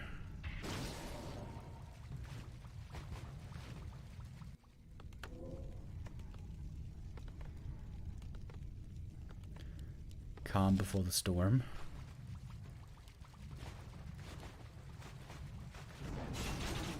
Storm is about to begin. We have an Invis TC. First stomp could be magnificent. And there's going to be plenty of stomps. He's got a mana potion as well. Difficult fight to micro for 1-0. I know this already. Crows are very difficult to micro against. There's the mana burn. We're going to have one Impale only this fight. Stomp in the bag was sensational, by the way. There's the Impale. Decent stun. And now Impale also, I mean mana burn also on the DK. That's so hard to difficult. So difficult to micro for 1-0. Excuse me. Mana is out. Demon did a great job here with the burns, and it's stomp after stomp, baby. Some destroyers though still alive. The dispel here could be still huge. Crows flying in. If they're webbed, they're gonna be in trouble. TC again with the mana potion. Stomp. And I think they're winning this fight, right? Destroyers though still alive. Still tons of things to dispel. Of course, when they dispel, they also heal. They not only get mana, but also healing. KK's army has completely disappeared. 1-0 has to do it by himself. He has a good army to do it with. I gotta say though, dude. A Dark Ranger would have been so much better, wouldn't she have been? Destroyer still with lots of mana. We got mana potion and mirror images in the back. More crows joining from the main base. Great anti-air against these destroyers. Archers haven't been touched this whole time. 1-0 cutting back. He's got good move speed, obviously, with the Unholy. TC also level 4. Speaking of move speed, that one's being upgraded. Supply-wise, we have Colorful and Lin far ahead. Far, far ahead. Demon also has endless mana, thanks to the Khadgar's pipe that he found. Oh, Lich very hurt. More destroyers morphed. Demon are having a great game over here. About to be level 5, by the way. And the crows now in high numbers. Not enough fiends to deal with them anymore. While we have Lin pushing into the orc base of KK. TC surrounded. Another stomp comes through. He's had so many stomps this fight. And the blade. Uh-oh. Blade might be dead. He's got a heal potion, though. It's going to save him for a moment. No mana for the mirror image right now. And supply is hugely, hugely in favor of Colorful and Lin. Colorful even chasing into the main base. Into all the slow. Difficult task for the observer here to show everything. TP out forced finally. One more thing gonna go down. That's level 5. Double level 5 on Colorful's heroes. Oh my god. I think they've done it.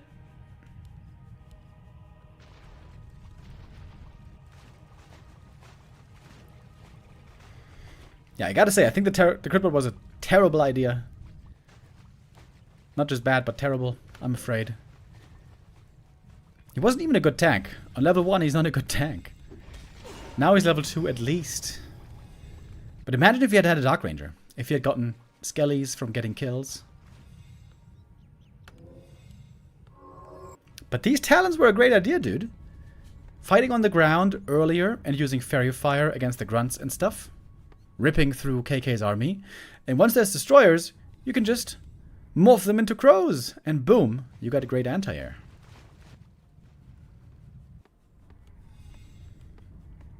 Colorful's levels are incredible. 5-5. So strong.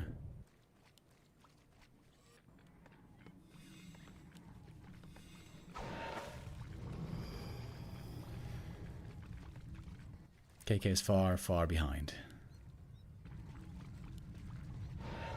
35 supply only. One destroyer caught.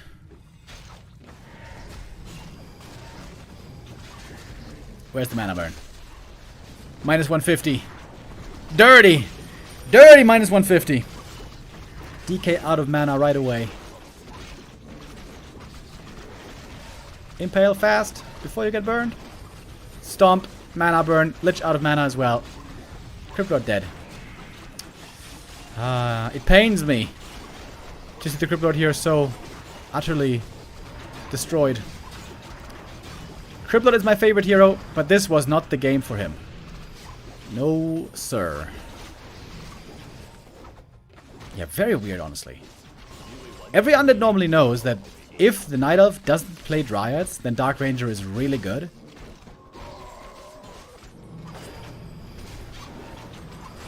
Or mass air, I guess. And that is GG. Alright, it looked a bit scary there for a while, but Colorful and Len successful on map 2, and the smile is back on their faces. They have been pretty cheerful looking all around, even in the games they lost. Didn't seem to lose their spirit. I was quite impressed with the early hold. You know, when they went for the big attack before the undead tier 3 was ready. That was an impressive hold by KK and 1-0. But the follow-up attacks, really strong. TC level 4 with Mana Potion, really good. Demon Hunter, level 4 and level 5, really strong. Able to break through. And yeah. I don't want to harp on it for too much longer, but that Crypt Lord was not it. Not it, to be honest, but I'm sure 1-0 and KK will have learned a lesson here. We'll make some adjustments on the following map. Map number 3 will be coming right up. And that is Tightwater Glades. Yesterday, against Fly and Infi, they got completely destroyed here. But of course, this is a different opponent. This is a different matchup. Here, they might feel better, more confident.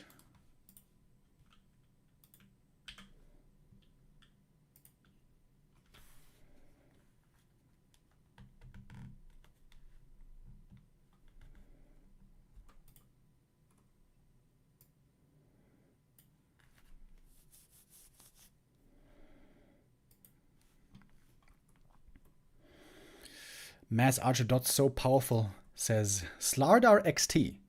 I feel like highlighting this name because Slardar was my #1 favorite hero in Dota 2. I always loved to play the Blink Initiators. I always hated farming. I always loved, you know, buying Blink Dagger and fighting.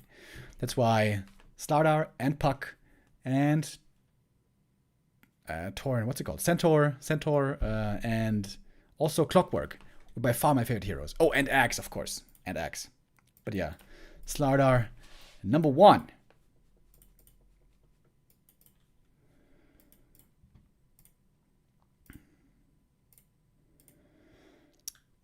All right. Map 3 coming up here in a moment. The winner will take match point, be in a great position to win this series. Might be a long day for Lin and Colorful. If they win here, they will continue on playing right away because the grand final is waiting. Fly and Infi. They're observing, they're casting these games, they're streaming these games, and later on, they're going to play for the crown. Would be another crown, if you will, for them. All the monthly tournaments went to them.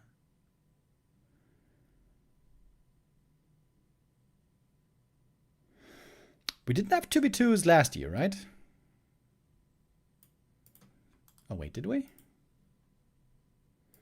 No, I don't think we did. New addition in this year. Pretty cool. A little bit of a change of pace. Of course, the prime focus is still on the 1v1s.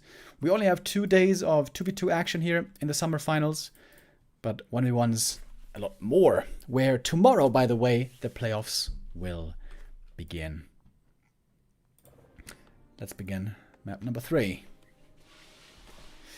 Up in the north, we have Colorful and Lin. Farseer opening again. Demon Hunter again. It looks like they have found their favorite heroes. And quite interesting that KK is playing no TC today. Of course, it makes sense. Not playing TC against Demon Hunter. We know how good that mana burn is. But yesterday, when they played against Focus and Moon, they played lots of TC. Lots of TC, DK, mass move speed.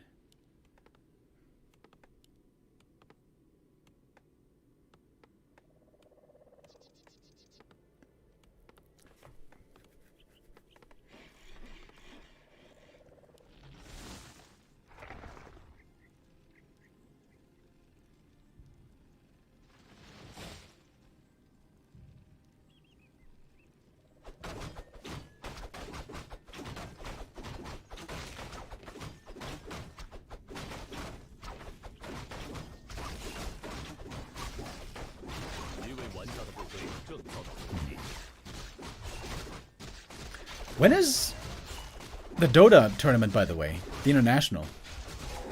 I think it's like in Denmark this year or something, right? So the viewing times could be pretty good. Is it soon? I haven't watched TI in a while, but I feel like I want to check it out again this year.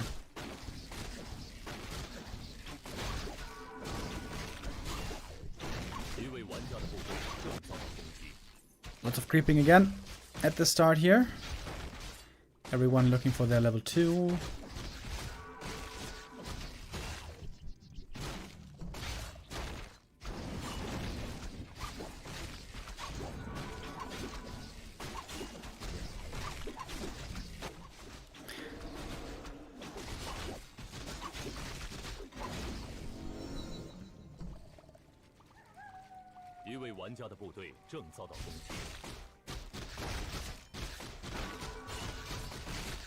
Double ring on 1-0 and KK here. That's a bit unlucky.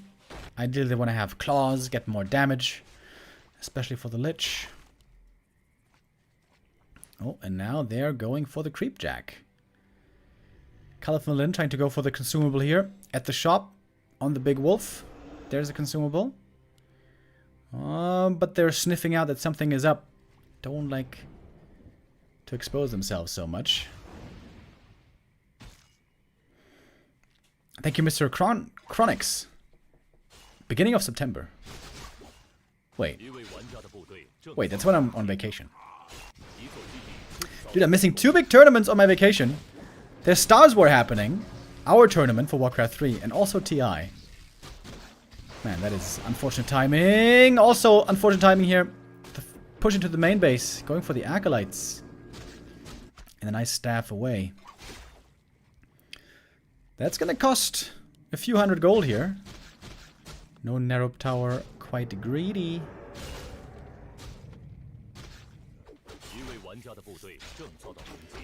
Nice attack by Lin.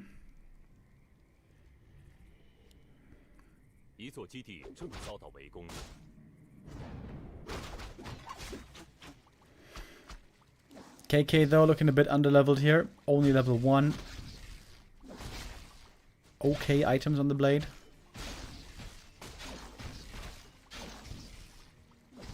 Oh, surround maybe? Oi! Ah, almost had him.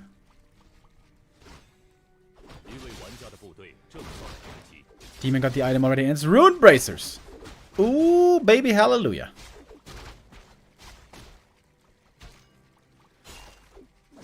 Nice night. Not giving away that experience.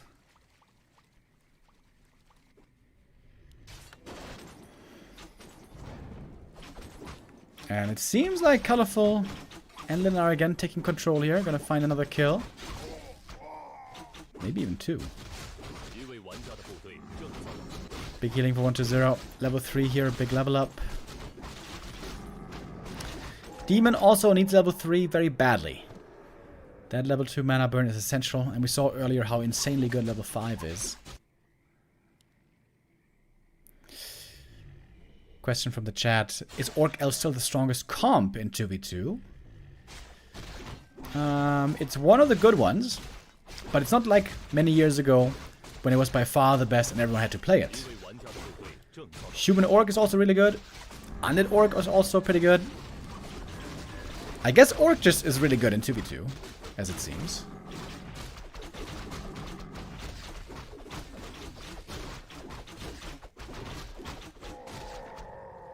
Yeah, every team here in the top 4 has an Orc.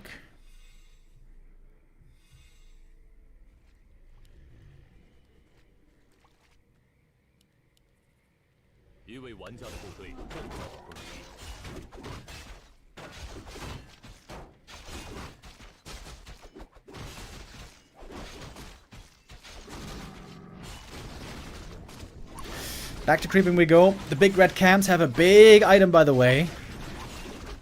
Pick it up, pick it up, pick it up. Potion of Divinity. That is pretty cool to keep a hero safe, but it's not as insane as some of the other items can be. It's basically just a big invuln plus.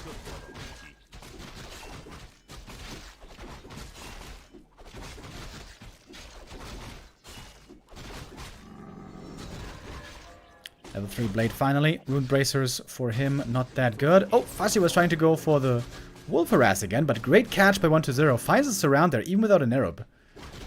That was well done. That's a big deal. Keeping the economy safe this time. Can we see how much gold was lost, by the way? Oh yeah, we can. Up in the overlay, we see how much gold there is still left in the mine. So it's... Wait, how much is it? It's moving. I'm confused. 500 gold. Oh, wow. 500 gold plus Acolyte. So that's almost 600 gold lost for 120. That was actually very costly earlier.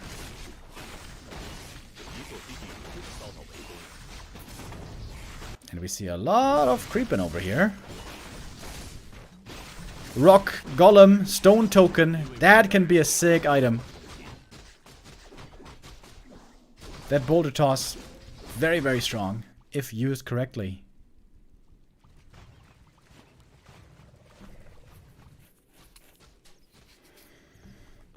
And we see Lin expanding.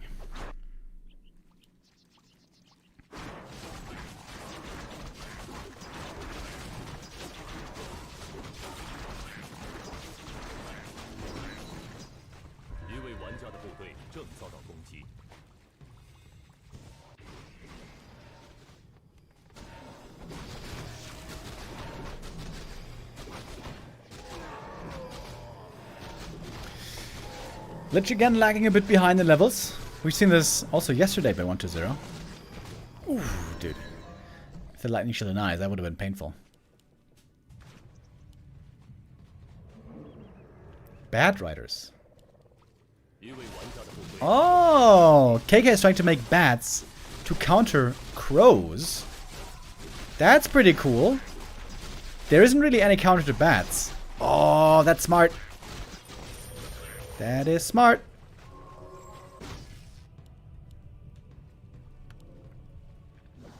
He's gonna need a bunch of them, though.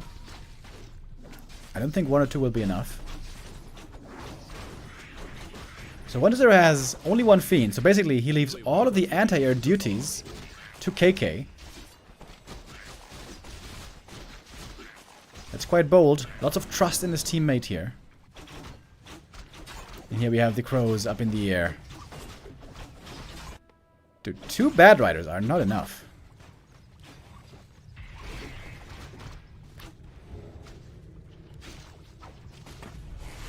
Oh, Real Blade Master was mana burn. That's pretty annoying. There's 4 Blade Masters on the field.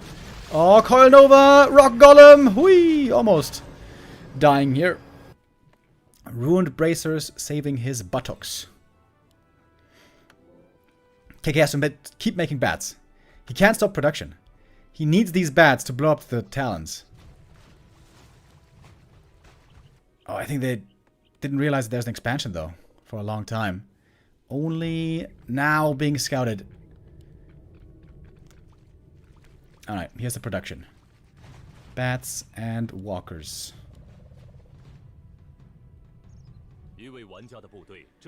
These bats could be really good. You could also Spirit Link them ahead of the fight, so they're more tanky when they fly in.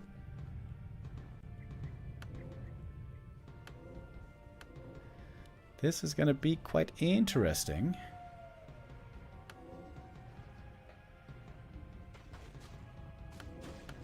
Okay. We indeed have a small supply lead on 120 and KK.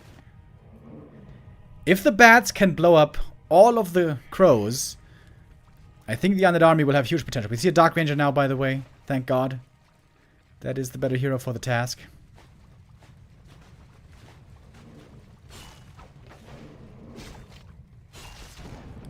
Alright. TC getting in position with the Invis. Oh, there's a Sentry Ward. Oh, there's a Sentry Ward! He is revealed! And the Invis is dispelled. I wonder where the bats. He's keeping the crows back for the time being. Here come the bats! Boom! Boom! But there's a heal scroll. The crows are still alive. And there is 2 bad riders left. Flying in again. Big damage. There might be another heal scroll. Bad rider count. Perhaps a little bit too low. We see some web as well. This fight is so chaotic. I have no idea what's going on. But crows are still alive. That's a big deal. The destroyer is still in trouble. We don't have too many Destros, by the way. Some webs now coming through, but the Destros are getting taken out. Late Master out of mana. No Mirror Image anymore. TC also out of mana, but he's got a potion still. Oh, but he might not survive with the critical strike. The TC goes down. Big hero falling to the focus fire. The Rock Golem is finally dead. Was sniped at long last. Important to keep the Demon Hunter safe, especially. Demon Hunter is hurt, but still alive. Cyclone, Wand of the Wind. There's no tier 3, so no master training. For the crows. For the talons, I mean. TP away now. Saving the rest of the army. The bats were a stroke of genius. I think he didn't make quite enough, but it was good enough, I guess, to win in the end. Oh. Statue is getting a kill. That's a rare occurrence.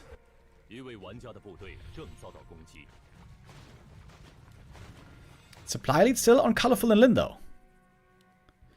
But the heroes might be taking over on the red team.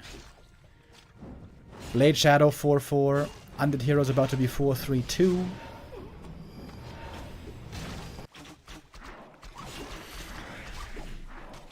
And Talons without master training are not great late game units. Good for timings. And good against destroyers. As long as there's not too many bats. KK could make more though. Should make more, I would say.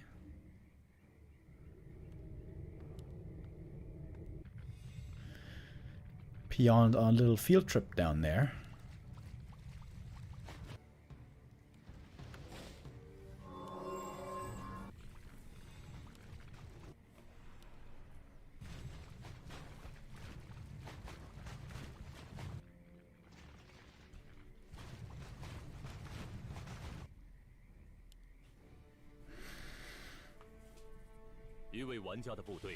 And now the game slows down again. Everyone's banking. This is the time to get upgrades. Buy some items.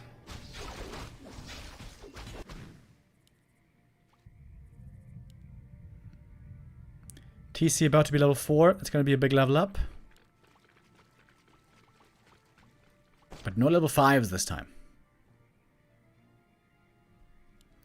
Demon Hunter not having the same impact as he did last map.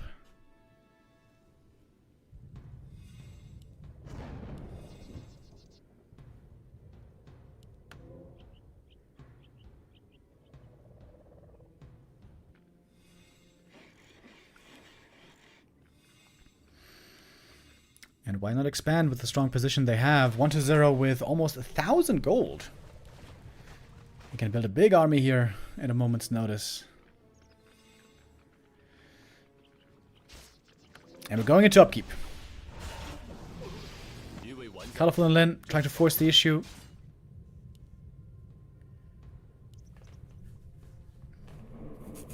But the other team also following into upkeep.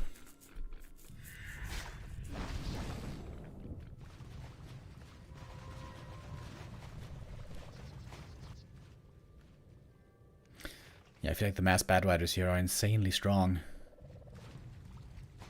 Oh, we have counter bats. Lol, we're gonna have bats versus bats. Na na na na na na na na na na na na na na. Batman.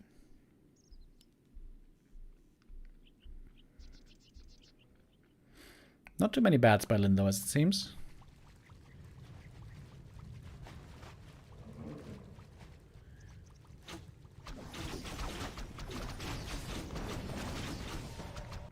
More dots, more dots. All the dots.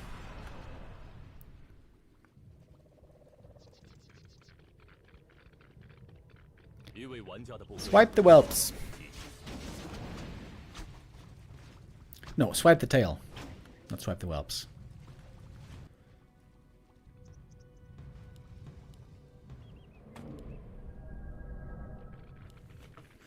Okay. This is it. Huge fight incoming.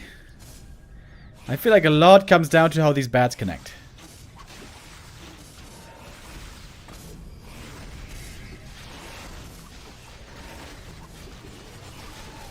Alright.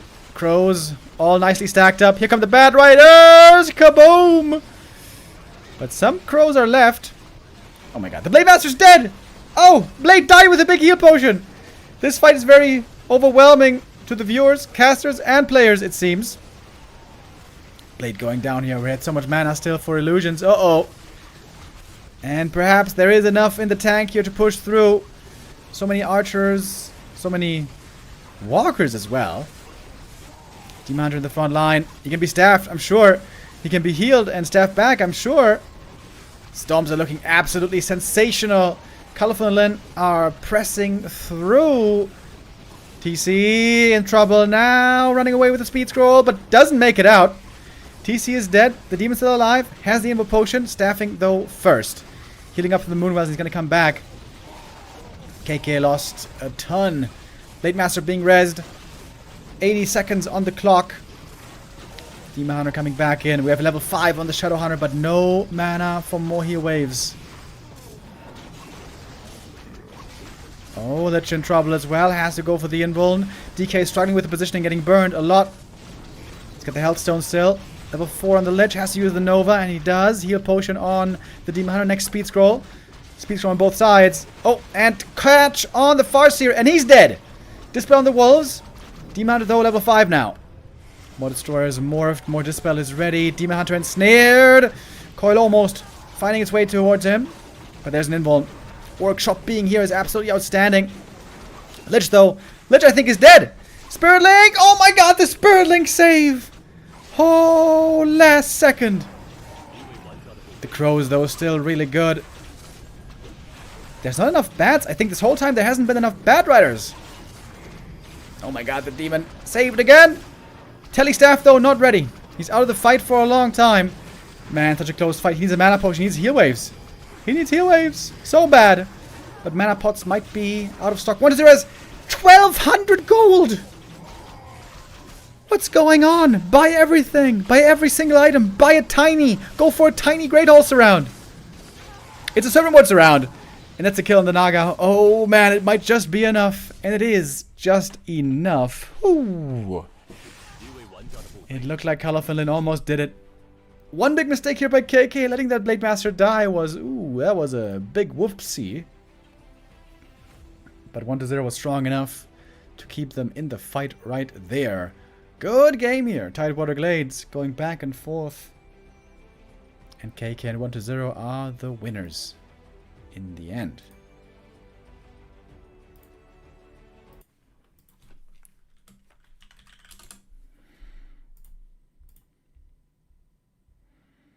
Maybe too many Spirit Walkers?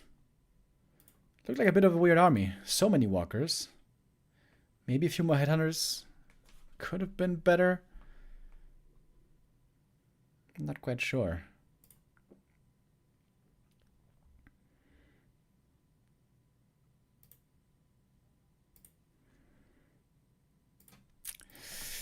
Match point now with KK and 1-2-0. Map 4 could be the last map already for Lin and Colorful. Lin, the last Korean here in this 2v2 tournament. Representing Seoul and South Korea. Otto von Bisk with the 52-month resub. Thank you very much.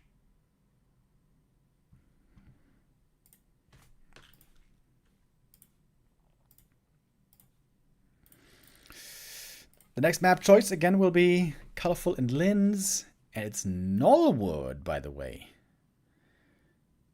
Wait, wasn't this vetoed earlier?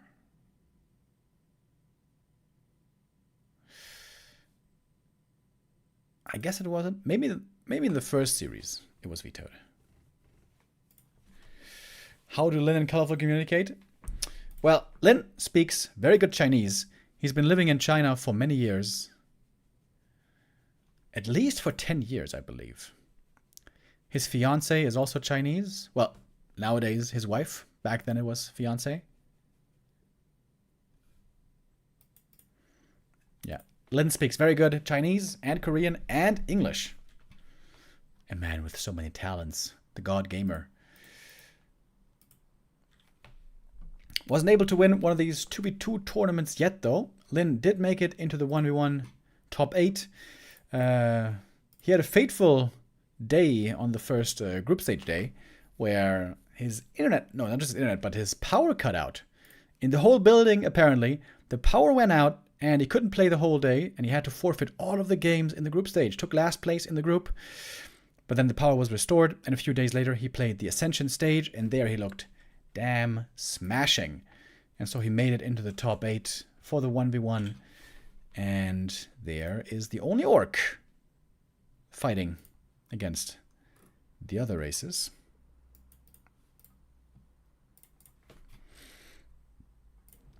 Well, well, well. Nullwood. A very special, weird case when it comes to maps, when it comes to 2v2, even crazier in 1v1. The spawns are random. The fountain is random.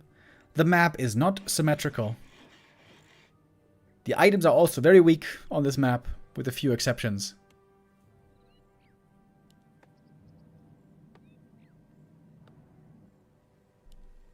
And Lin is going for a Shadow Hunter first, baby. I wonder if this is to creep the Drake. Oh, it must be Mana Fountain. If it's Shadow Hunter, I'm sure it's a Mana Fountain. Mana Fountain is absolutely amazing for Shadow Hunter. Also for Undead. Not that good for Blade Master. I'm a bit surprised that KK is playing Blade Master here. If it's a Mana Fountain, it's also great for TC. Or Farseer.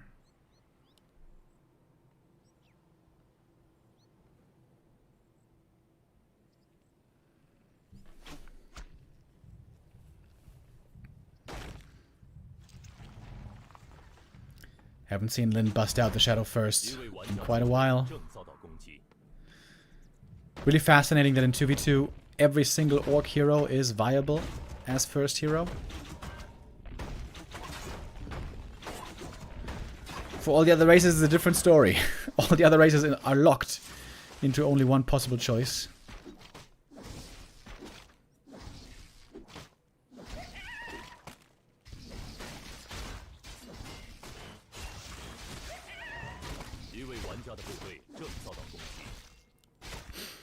Creeping the shops here first, hoping for some claws, but it's colorful with the best start. Creeping the Merc camp right away. Not an easy camp, but good experience. Level 2 right away, but yeah, this is what I mean by weak items. Only Gloves of Haste from this big camp. Also, the center gold mines only have gloves and, like, cloak. The green camps don't have any items. The smaller green camps, that is.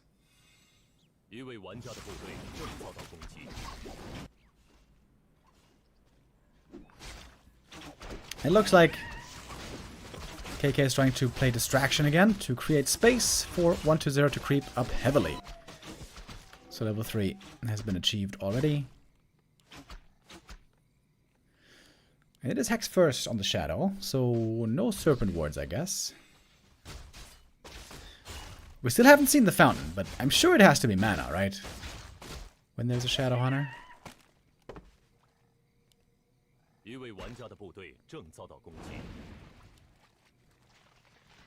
DK 2.5, Demon Hunter 2.6. Oh, clicks around. Archer dead. And the Demon Hunter caught as well. Oh, 1-0 here. Coming in with the plays. Dispel, but not enough. Demon Hunter has to TP. Gets one ghoul only for his efforts. Show me the fountain already, goddammit. Yeah, it is the mana fountain. Okay.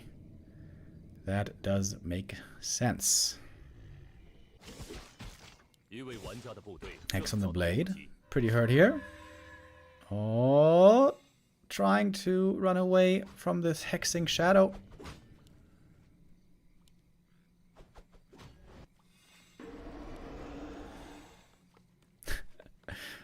Hiding next to the creeps. Next to the golems. Golem.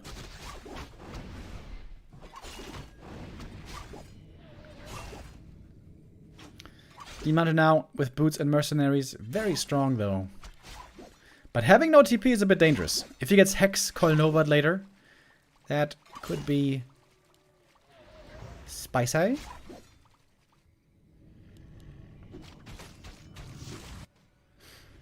Another fountain will go to Lin and Colorful. Especially with Mercs and the strength of early Demon Hunter and the strength of early Hex. I don't think there's anything that the other team can do about it. Specifically with only ghouls being on 1-2-0.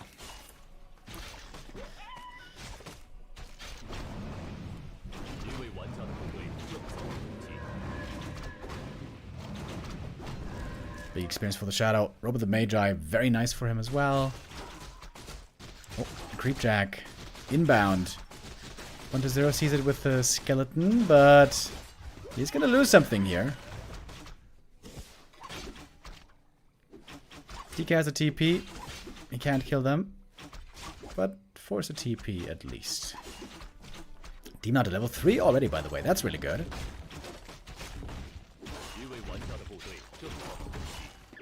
Oh, the DK TP'd into the Orc base to get a clarity. That's pretty cool. Can get healed up now by Heal Salve as well. Solo creeping for the Blade Master, trying to get level 3 here. Wants to get Mirror Image again, I would guess. Death Knight! Oh, caught! With the Hex. And I think he's dead. Unless there's a Speed Scroll. Oh, counter Hex. And Speed Scroll indeed. Dangerous moment. There's the TC! With a Stomp and Mana Burn. Second Speed Scroll. Whee! The Blade Master. One stomp away from death! Oh my god, no way. Gets away. Huh!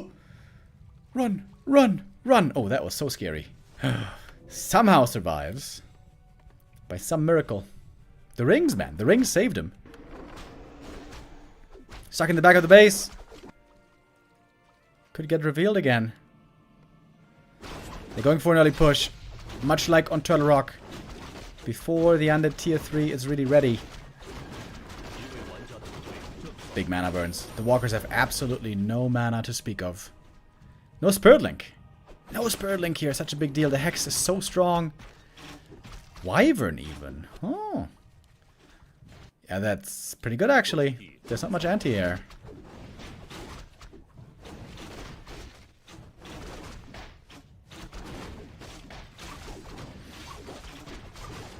Zero has the orb finally. I think they should wait for Frenzy though. I think if they fight before... I mean, they made it work on Turtle Rock, but... seems difficult. Statues are strong though, healing up everything in the back. TC getting nuked. It's only level 1 coil though, not that much damage. Shadowhunter almost surrounded. And it's a lot of stuff here. Lots of ghouls, lots of grunts, lots of normal damage. But the grunts all somehow get away. Frenzy's about to finish. Destroyer form is about to finish. And again they hold. Getting a grunt here. We'll get a second one with Hex. Good hold again. Oh, Nova. Looking for another surround. They're trying to fall back to the Fountain of Mana. DK level 3 finally. 1-0 right now. Fighting alone. But the Blade Master arrives. And the TC is dead finally. But it was only level 1. He's going to be back very soon. Dark Ranger would be so good here, by the way, to get kills. KK with 800 gold. Needs to spend it. Needs to macro. Shadowhunter now at the fountain. Regenning mana here quickly. And now we get crows again. And there is no Bat Riders yet to counter them. Destroyer is taken care of quickly. But the ghouls are still pretty strong on the ground. The crows don't do much against the ghouls up in the air. And the demon hunter is surrounded. Oh, wait. Is there a staff? There's no staff! Oh, the demon's just dead! Easy peasy. Surround will do it. And the shadow hunter caught as well. Oh, and I think this might be the end right here. Colorful and Lin trying to go for the big push, but it fails. And 1-0 and KK winning again. And making it once more into the grand final.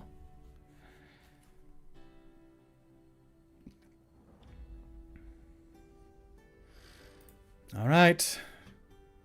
The series ends here. Not quite a 3-mapper. Shao KK and 1-0 moving on into the grand final, where they will meet a familiar opponent. Infi and Fly they will have to go up against next. And of course, they met already yesterday. In the upper bracket final, we saw the two teams being very evenly matched and the game going back and forth. It seemed like they were destined to meet again in the grand final. And indeed, now they do meet again. Xiaokeke today playing no TC first so far. No mass move speed. Rather playing a different style, but still successful in the end. I wonder if we're going to see the TC first return. That's something that they will have to discuss coming up. But there's not much time. It should be only a few minutes of a break. And then it's going to be time for our 2v2 grand final. We're going to crown a champion here for the summer finals in the Warcraft All-Star League. Is it going to be Infi and Fly again, like they've won every single monthly so far? Or will 120 and KK steal away the crown in the most important tournament? We're going to find that out in a little while after this break. And then we have the decision. See you in a bit.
Well, welcome back everyone to our next game. The final game and the final decision today for the 2v2 tournament. Warcraft All-Star League Summer Finals. We have found the two best teams and it's an all-Chinese affair. Fly and Infi, the repeat champions, going up against Xiao KK and 1-0. And of course, as we remember, they played yesterday already. On the way here into the grand final, they met in the upper bracket final. And there, it was a very close 3-2, going back and forth.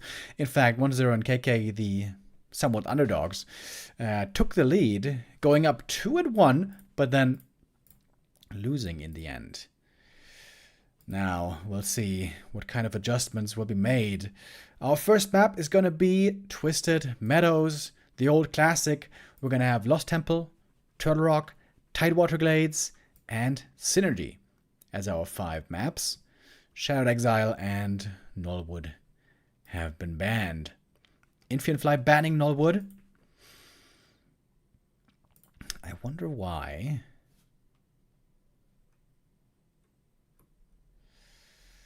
They haven't really been playing too much fast expansion, so I don't think that's a consideration, really.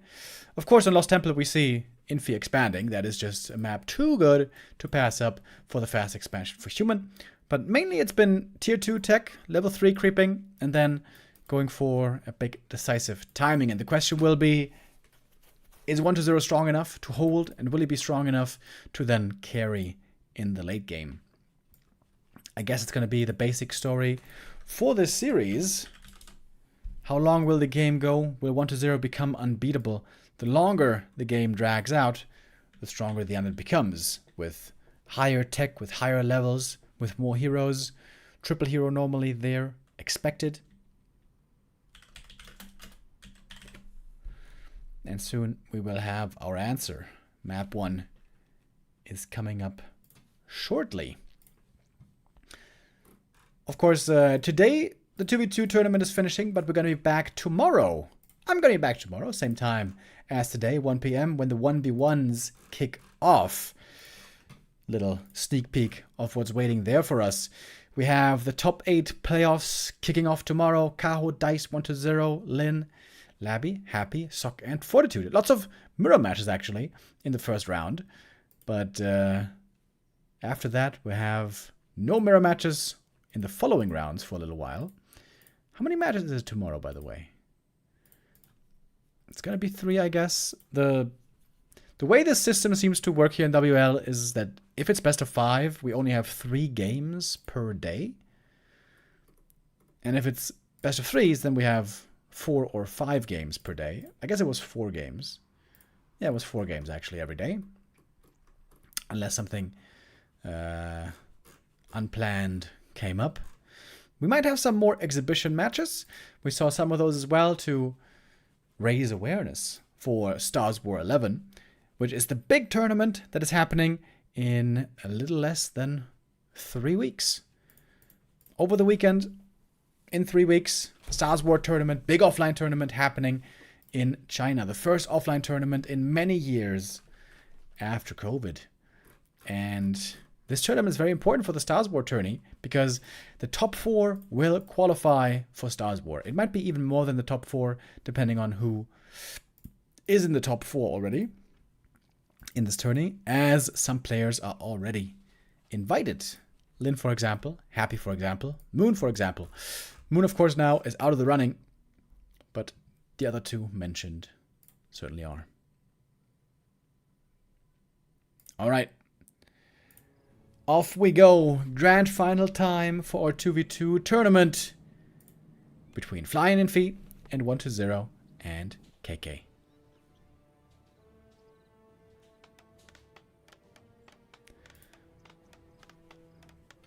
When they jump in game, I always have to figure out if they turned the sound up or down or not.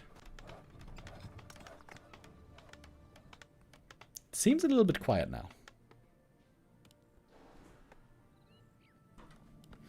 I'm gonna wait for some more sound cues and attacks. Maybe we're gonna have to turn the sound up a bit. Anyways, 1-0 with a DK. KK again with the Blade Master. No TC first anymore. No mass move speed anymore. That's a bit sad to see, I feel like. This sound is definitely too low, by the way.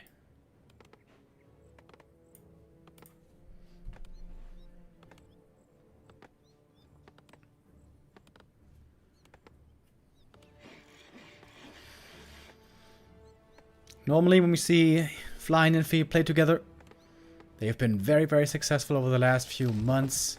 Winning, again, I must say, every single monthly that led up to this summer finals.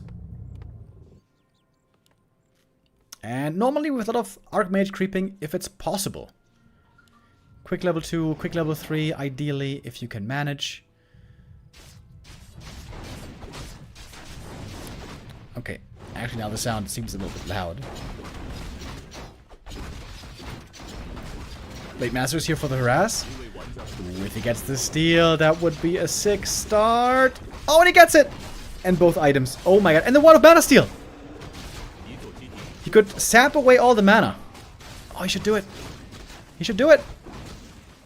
It's gonna be Watch Elementals prevented for so long. DK creeping the green. And the blade. Oh, got the kill. And more peasants. Oh my god, this is a disaster for Infi. Taking a bit of a risk. Creeping that camp. At the risk of getting creep jacked. And indeed, jacked he got... Oh my god, the blade is level 2 already. That is ridiculous. DK also level 2. Not the best items for him, though. Oh, almost a grunt surround. Actually does surround him, but there's the enemy army here. I don't think he can actually get this kill. Has to give up on it.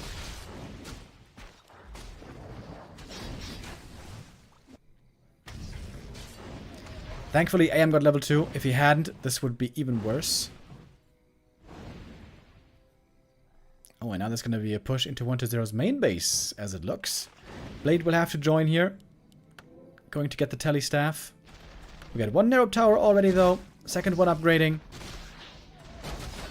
1-0, I think, is in a decent position here to defend. If he's quick with the micro. You don't want to lose any acolytes if you can help it. Not that easy to do, though, with so many footies in the main base. So much danger being there. Oh, the cloak actually saves the Farseer. Could have been a dust. One acolyte goes down. And a second one. Oh my god, almost. Acolyte falls. Ghoul falls. But also a couple of footmen dropping very low. Second acolyte dies. Farseer dies. Tons of kills in this early game. Archmage also very hurt. Gonna have to TP out now finally. It is 3 acolytes surviving. And some more grunts could be trapped here. This could be double grunts around possibly. Oh, but 1-0 here, not quite able to manage this all perfectly. Wait, someone else died. Who the hell died? Farseer died? And Archmage died. Wait, GG?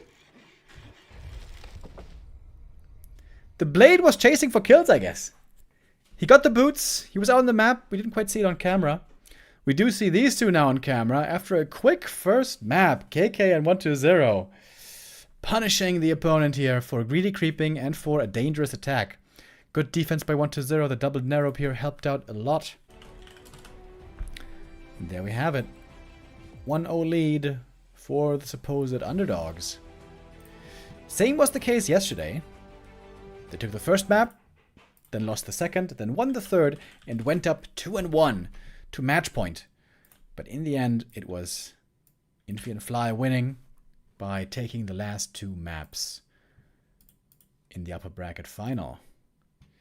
So this does not have to be a foreboding omen already for the rest of the series. It was a bit of an off game. I mean, it was a terrible start. Rock Golem being stolen, items being stolen. Shadow Priest went down, Peasants went down, Blade got level 2 right away. AM didn't get level 2 for the longest time. That was just a one-off and a misfire. I'm sure for map 2 we're going to see them more crisp again. Tidewater Glades will be map number 2. And there they looked really good yesterday. Really able to get some mileage out of their creeping ability. With Farseer and Archmage, you can creep really fast. Those summons in the early game, especially, very, very strong. They got the level 2 lead, the level 3 lead, and really dictated the pace. I think this will be the point for them this whole series. They know the late game they will fall off compared to 1-0, so they really want to double down on their early game strength, powerful hero levels, and strong creeping. We'll see how 1-0 and KK handle this puzzle that they have to solve now. But yeah, one big adjustment seems to be from one day to the next that KK does not fancy the TC so much anymore. No TC first, no TC second. It's been all Blade Masters so far, all Shadow Hunter. And I guess you can't argue with the results. So far, it's been working out very well.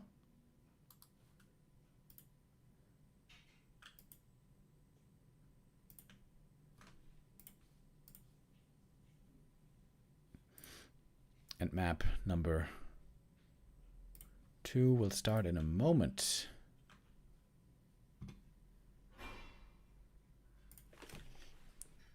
Oh my god. Something's going on in the hallway. I don't know what.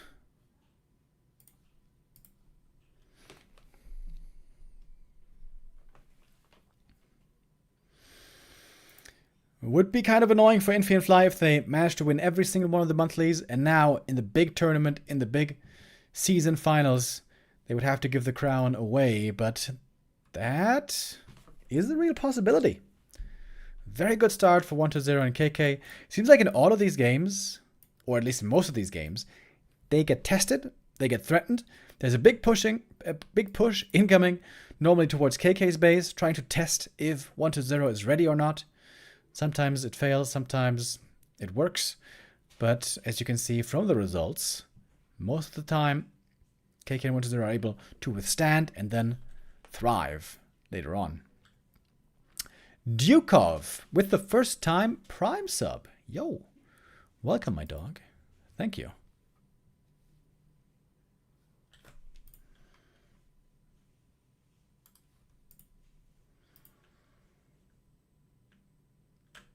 Tidewater Glades, we saw a few fun strats yesterday as well.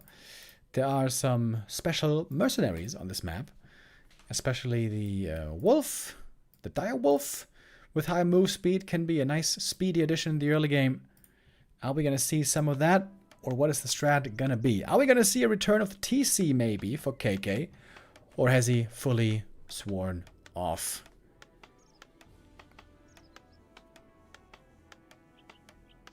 I think it's a Blade Master again. I think when he played TC, he had a late barracks, late grunts, and gave 1-0 more gold. But this time... Ah! No, it is the TC! Alrighty. TC is back on the menu with the Death Knight.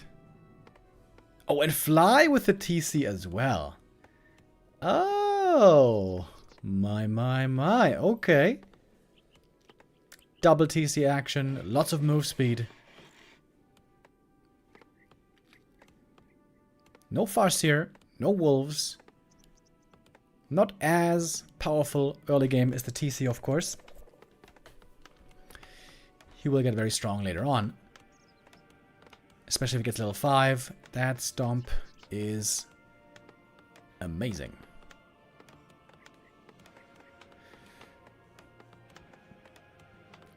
So nowadays Stomp I think is like 7-second cooldown, right? Or is it 8? No, I think it's 7. I would have to look it up, actually. But back in the day, Stomp used to be a 5-second stun on a 6-second cooldown. That was completely bananas. Level 3 Stomp. It's still really good these days, but back then even more. And it stunned heroes for longer as well. Wait, am I remembering this right? Was the unit stun reduced as well? I'm gonna have to look that up later. I forgot the exact way it worked, but yeah, certainly the cooldown was increased Because, yeah, that was bananas.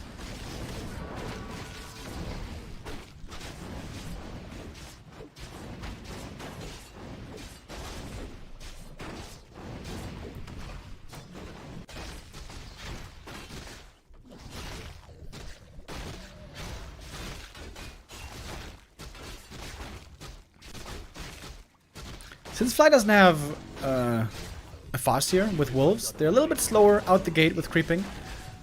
1-0 and KK actually got the level 2s a little bit faster, which is kind of unusual. Normally human with water elementals and militia are the kings of creeping early game.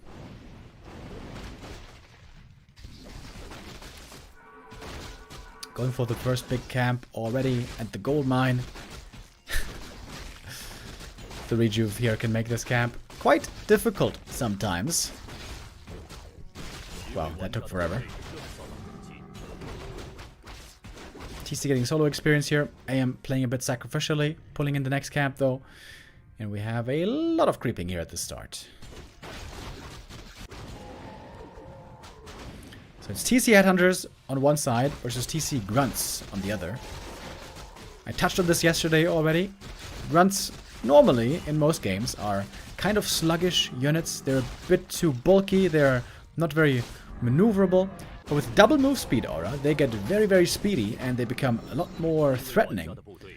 Can close the distance much more easily.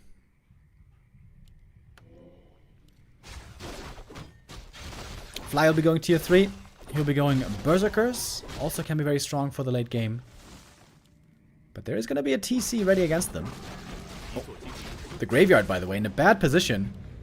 Oh, it's going to be a cancel in the graveyard. Oh, 1-0 with the weak base build. That slows down Slaughterhouse immensely. We do have the Mercs here, by the way. Trying to stomp around the Archmage. Oh, and he got him. Well done. Counter stomp, but I think he still has a TP in it, doesn't he? There's a cloak. Oh, I didn't reveal him through the cloak. Nice play, still staying in the fight here. We see a bunch of stomps coming out on both sides. The ghouls here are very speedy with the double move speed. So is everything, I guess. And I don't know who lost more. We see it in the overlay, actually. It's very even. Around 1,000 resources each. Another stomp. Man, Fly had so many stomps here. What the heck? And he's going tier 3. As Infi is going double Sanctum. For breakers, I guess. And the next building cancelled. The Bestiary here goes down. The Burrow is also going to go down. Great early game for Infi and Fly that we see right here. These Mercs are working out very well. Very, very well. Archmage Merc army always strong.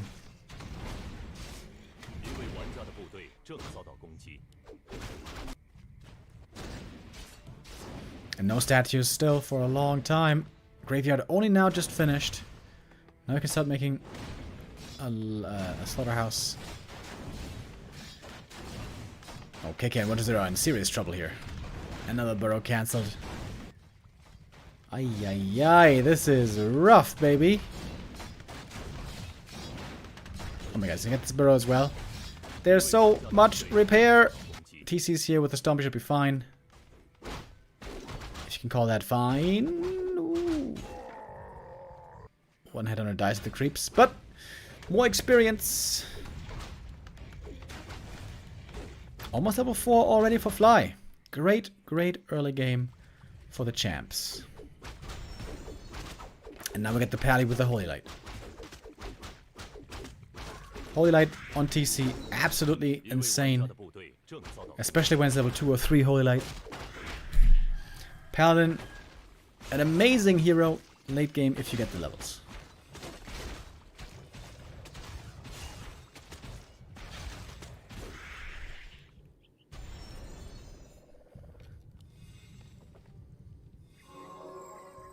KK stuck at 30 supply here. Whew, this was a painful early game for him.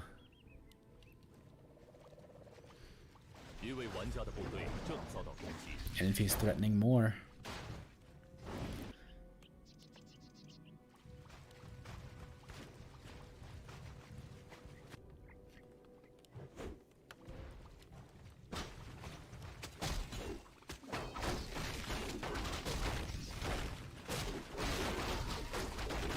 Big red camp being crept. More experience for the TC. We see the Shadowhunter joining early, by the way. Oftentimes we see Shadowhunter only once the TC is level 5.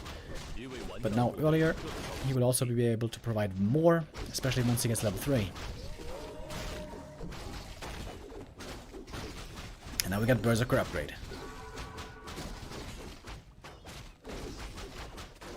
I wonder if 1-0 is going to go Crypt Lord or Dark Ranger. I feel like in this game it's not clear what's better. Oh my god, did he steal it? No. The Nova secured the last. That would have been a 6 steal from the Archmage.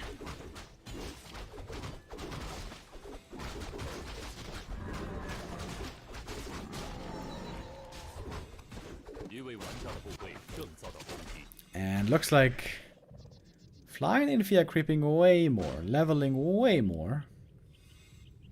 1-0 at the tavern. It's time for the Dark Ranger. Silence first to try to disable the enemy TC, but he has an invuln to break it. We got Rock Golem on one side against the Furbolg on the other side. I think that's pretty even. Rock Golem has Boulder Toss, the Furbolg has Stomp. And Hex on the TC. Oh, KK doesn't have a TP on his TC, by the way. Here comes the Rock Golem. So many stuns, so many disables. Here's the Hex. There's the Stomp. And this TC is almost dead. Invuln. Oh my god, last second. 19 HP. Oh my. And now all that damage flies into nowhere. We have Blizzard as well. Oh my god. Sick damage on the ghouls. Blizzard and Stomp. Absolutely amazing. The AoE against the ghouls here. But the mana is now mostly gone. One heal scroll for 1-0. Oh, he's tracked. He's strapped. There at the shop. Has to buy a TP, maybe? Ooh, he is getting wrecked right now. Berserker's untouched this whole time. Here comes the Boulder. Boulder OP! Man, Rock Golem is a crazy item. Yeah, this game is over. Fly and Infi tie it up. Good early game. Great start for them. And the Rock Golem, the Stone Token, finishes the job. Man, that item can be OP as hell. I don't want to take the credit away from them, necessarily. This was a really good early game by them. Very well done. But still, that Rock Golem is crazy. Maybe the Furbolg also should have been summoned earlier, and then you can use the Furbolg in the fight. I don't think he used the item. Didn't get the Furbolg, as far as I saw. Very important win here for Fly and Infi, tying up the series, keeping it level. And that means that now we're down to a best of 3.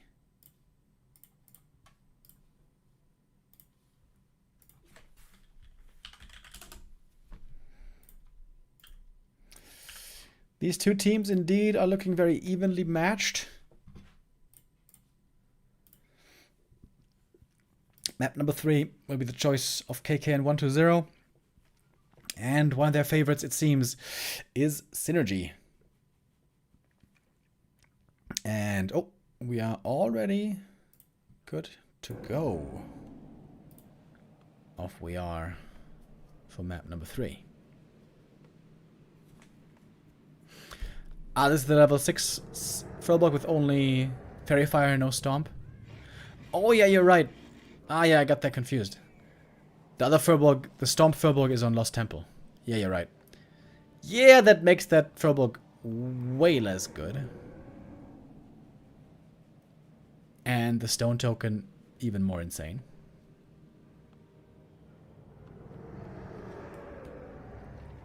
So now we are on the map for friends.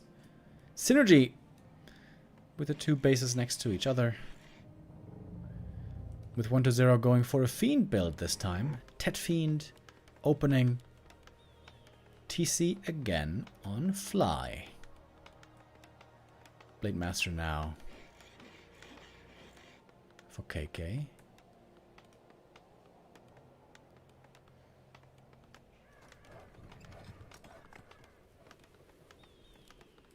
KK playing a lot less TC today. Especially if he wants to harass in the beginning of the game. Blade Master is way better.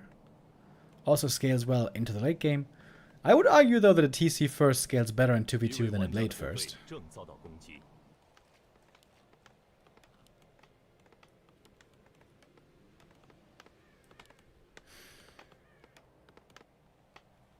Should be tier 3 Berserkers again then for Fly. Oh, they're going to play the double harass. Oh yeah, right, they played that yesterday as well. DK and Blade Master both harassing at the start of the game. There was a scout moving up north, so they should know. Acolyte also scouting things out, of course. And Fly Infi doing the right thing, I think. They're sticking together. Aiding each other. Backstab coil. Easy kill. First blood on the troll priest.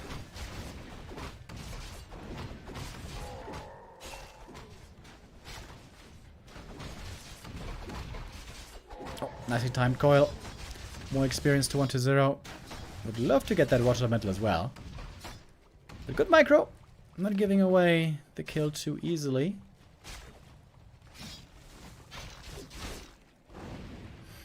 The goal here early is to slow down the opponent, stop them from creeping. Until there's enough fiends for 1-0 to start creeping properly for himself.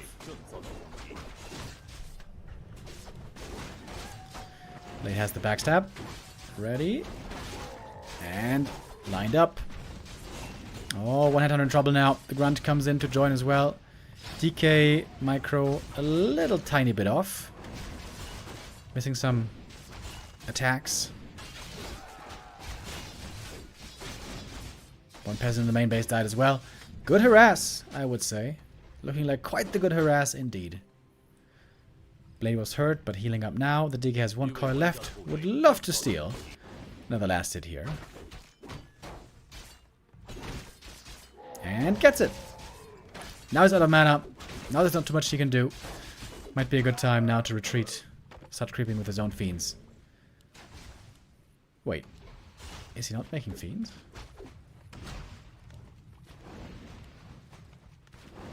It might just be ghouls, I guess. It's kind of surprising. Normally with this aggressive Tet Fiend opening, you would see fiends later.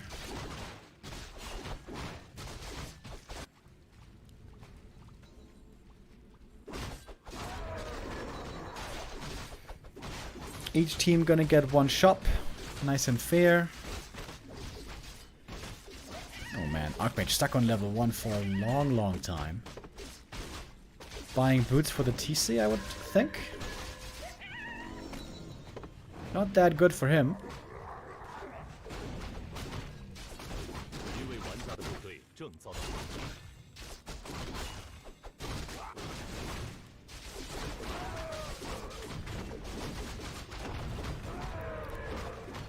A single ghoul even has died this game. This looks like a great early so far for 1-0. And also for KK. We got the second heroes coming now. We got tier 3 on the way. Fly should be going tier 3 as well, I suppose. Bit of a creep jack here, but only one creep able to be stolen. Very aggressive movement here. Blade level 3 already. What the hell? When did that happen? Wow, super fast creeping. After the initial harass, then following up with the creep. Now he's level 3. Level 2 backstab here. Level 2 windwalk. Really good for picking off single targets.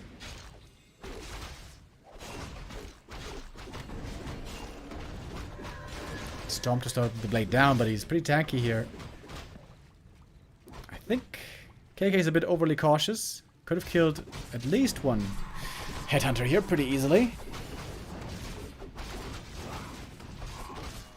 But I guess there's also value in playing it safe. Healing up with a salve.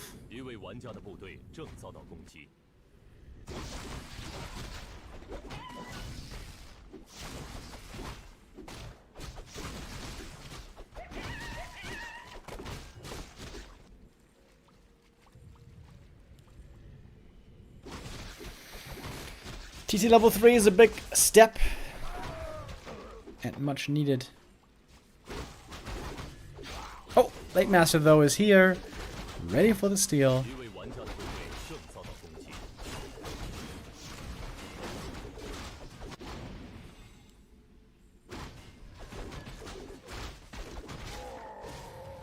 And the TC is still not level 3. Very, very annoying. Fly here not having the game that he was hoping for.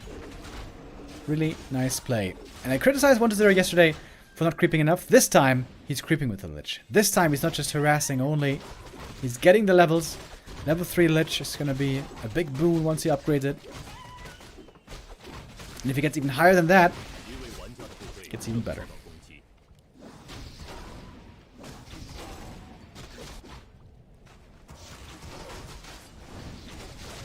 Oh, Blade Master with yet another steal. Great game by KK, man. From the beginning all the way to the mid game. Also the creeping. Very, very strong. This is KK's strongest Blade Master game yet that we've seen from him in this 2v2. Oh, Hex going for the Paladin.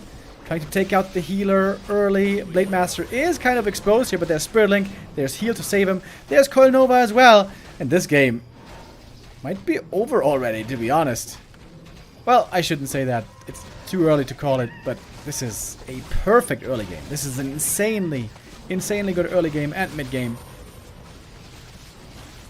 by the two challengers.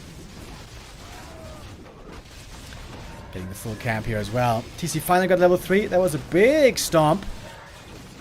But he's like the only good thing that the team has. Ghouls partly dodging the stomp. Nicely done there. 1-0 pulling back the ghouls when needed. Big heal throw coming in, healing them all up again. And this is a slaughter. Infi doesn't have much left. The Berserkers upgrade too late. That was a nice stomp though. But it's a feeding frenzy for the frenzy ghouls. Finding one kill after the next. The Dark Ranger is raising her skeletons.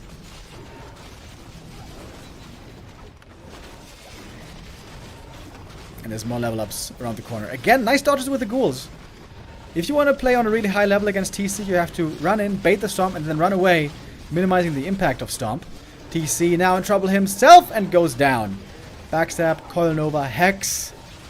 Very dangerous against the heroes. We see the kill here and we see the 2-1 again. I am pretty sure. Oh, they're thirsty for hero kills. They get another one.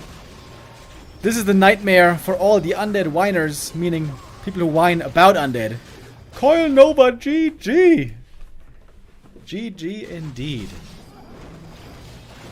And it is 2-1. KK 1-0 again taking the lead.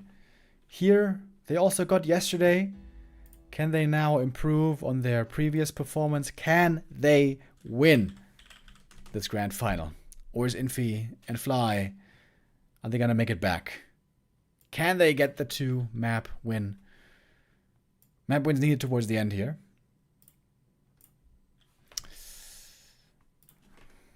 Tension is in the air. Now we're getting down to the wire. Towards the business end of this 2v2 tournament. We're getting very close to the decision. Turtle Rock is going to be our 3rd map. 4th map, I mean. It could be the last one already. If Infi and Fly fumble now, this grand final series will be over prematurely. Of course, we want to see all 5 maps here. We want to see them go the distance again. Yesterday, it was a great series. Wonderful back and forth. We have the same potential again today.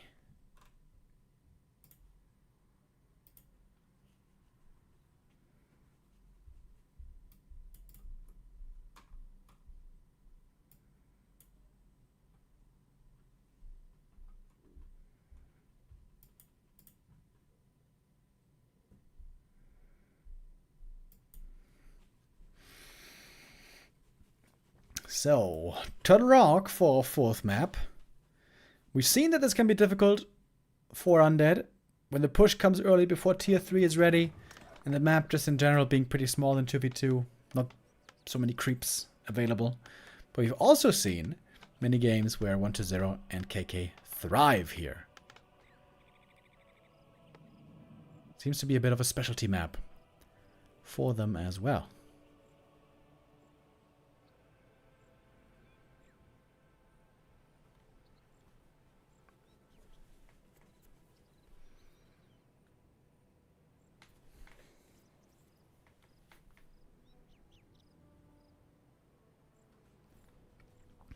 What are the heroes gonna be?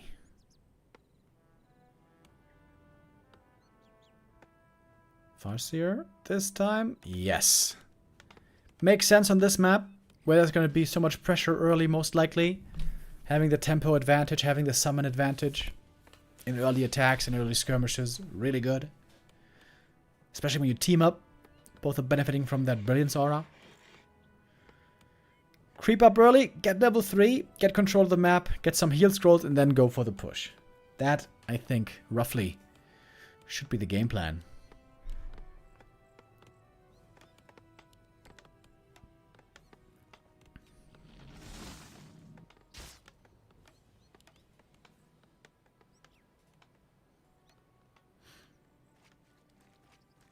Acolyte Scout, finding out about the positioning. He can pull the green camp here and be a bit annoying if he wants.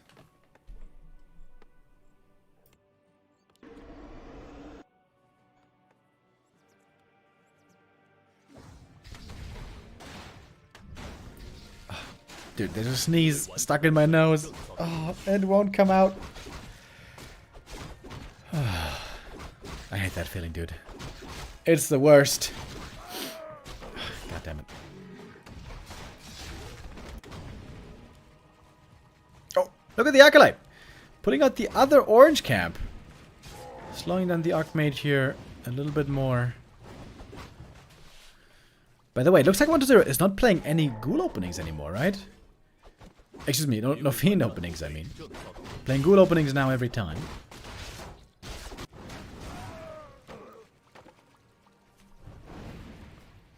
Yeah, good point by chat. That means that breakers are also going to be suffering against ghouls. So if it's a breaker headhunter army, ghouls are really good against that.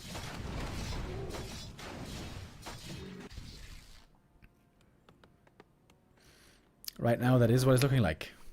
Infi is upgrading defend. That doesn't make sense against any of the enemy units. So that might just be to attack the burrows. Yeah, burrow push. Incoming.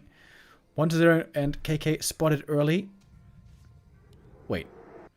There's militia on the way. Wait. Are they going to tower push? In 2v2. That's what it's looking like right now. Headhunter is being intercepted in the middle. The militia here can help with the fight, which is quite good. Oh, peasants now, though. Militia time is over. Very exposed. There is no tech on Infi. He is stuck on tier 1. Speed scroll, looking for the surround. The Farseer is surround. Oh, no, he's not. Oh, trying to get out. He's got the cloak, though. The cloak is keeping him safe. But the peasants are not so safe. Almost all of them have gone down. Tower push attempt spotted early and prevented? Question mark. Grunts here also early from KK. Good at brawling.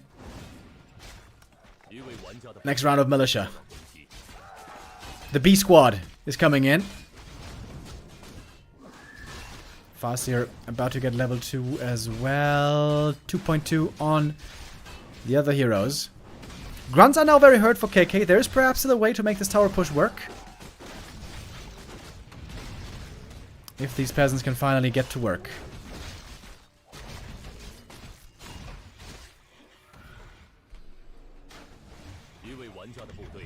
Blade Master, again invis, again healing.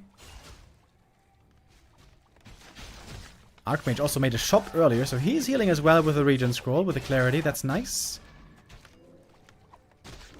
Here come the towers. Double tower push.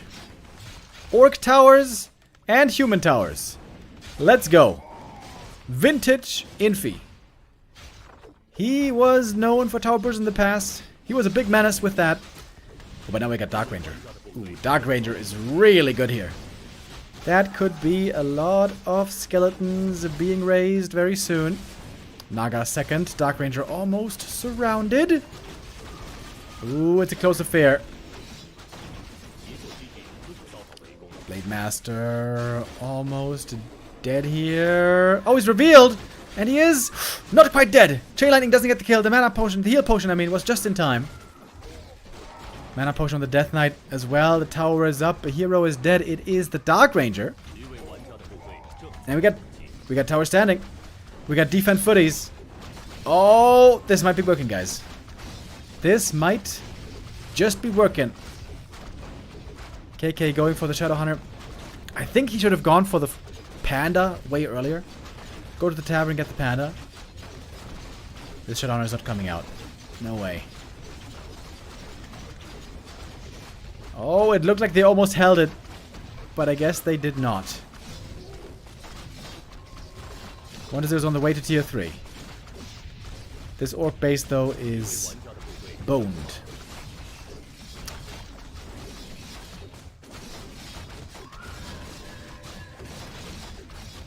Oh, Blade trying to get the kill.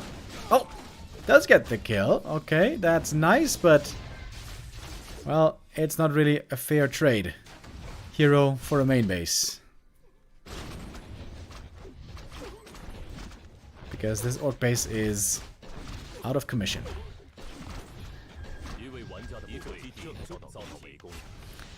1-0 is going for the counterattack. The ghouls here are very strong. There's almost nothing at home. Call to arms. Is that enough? Skeletons could quickly turn the tide here in this fight. And now we go towards 1-0's main. He doesn't have a TP, by the way. Does have one Spirit Tower. The footies don't care much about that, however. Taking out the shop right away. There's going to be no orb for him.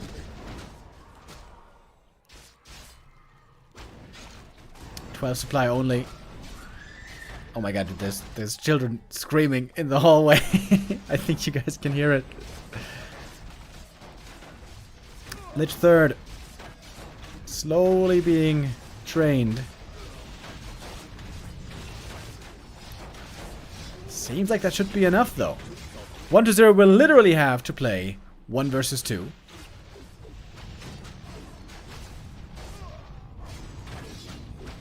The new shop getting cancelled again. And a bunch of grunts here about to die. DK is full mana. Where are the coils at, bro? Just throw those coils. Oh, the Dark Ranger. He's not paying attention. Oh, now he is. Whew. There's the coil. Lich is out, though. Coil Nova now very good. Soon to have an orb. Footman now not worth much anymore. We do have Ghoul Frenzy as well. 1-0 is very strong now. By far the strongest player on the field. But can he win 2 versus 1? Infi almost doesn't... also, I mean, doesn't have much. But Destroyers were delayed by so much. The shop cancel is such a big deal. Shop kill. Very smart. By Fly and Infi, knowing what they had to do. Would love to see Backpack here. Actually, the Blade. Oh, the Blade is staying at home. He's going to pick up the orb. I would think. But there's no gold. Doesn't have the gold for it. Tower's coming up in the main base, but so far only one is ready. There has to be a TP home. There has to be a double TP home. Staff on the Archmage, and here's the TP. Blizzard really good against the ghouls. 1-0 stuck back here. He's gonna have to TP out. There's no way he can win this fight. Silence, but statues going down. No destroyers, of course. No destroyers still. Blade Master shows up, trying to go for the kill, but there's the Invul Potion. Blade Master now revealed. The ghouls are taking an absolute beating. This Blizzard is working out tremendously. Farseer dead with a Coil Nova. Blade Master still alive. Somehow. Lich barely holding on with the Invul Potion. Scary moment, but they survive. Now we finally have the orb. And we're about to have destroyers. There is enough gold just barely for an Orc Shop. Orc Shop is really good, especially for clarities for the undead. There shouldn't be a way to win this normally. One is going double Slaughterhouse Destro though. How much counter is there to destroyers is the big question here. Destro is also tremendous, of course, for cracking the main, destroying the towers. We have lots of headhunters against them. If the Ensnares land and they can take out the destroyers, there is a chance. Tome of Retraining. Is that worth it? With so little gold, he's still investing in the Tome. Okay. Level 2 on the Lich. Now he's got Mirror Image as well. I mean, what am I saying? Dark Ritual. And on the chase, Coil Nova. Out in the open, 1-0's army seems unbeatable. That's 2 headhunter kills, 3 headhunter kills right away. And they're saying this game isn't over yet. First destroyer finally in the air. Infi's army is a joke. Fly's army is looking better. A-bombs even coming now. Big and small mana potion on the DK. About to level up. Also Dark Ranger about to level up. Fly's going for the base attack. He knows he's going to have to TP away here soon enough. He's just trying to buy time for Infi to build a bigger army.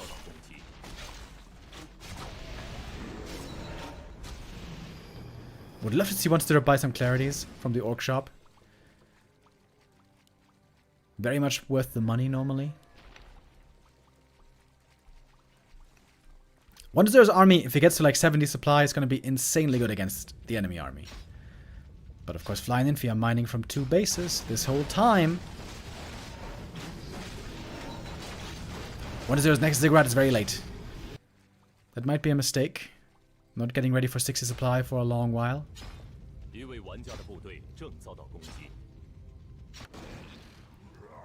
were creeping a ton of camps in the middle. Double mana potion and 1 of mana steal. Looking for the creep jack now at the red camp. There's gonna be another TP forced. Oh. Fly doesn't have a TP.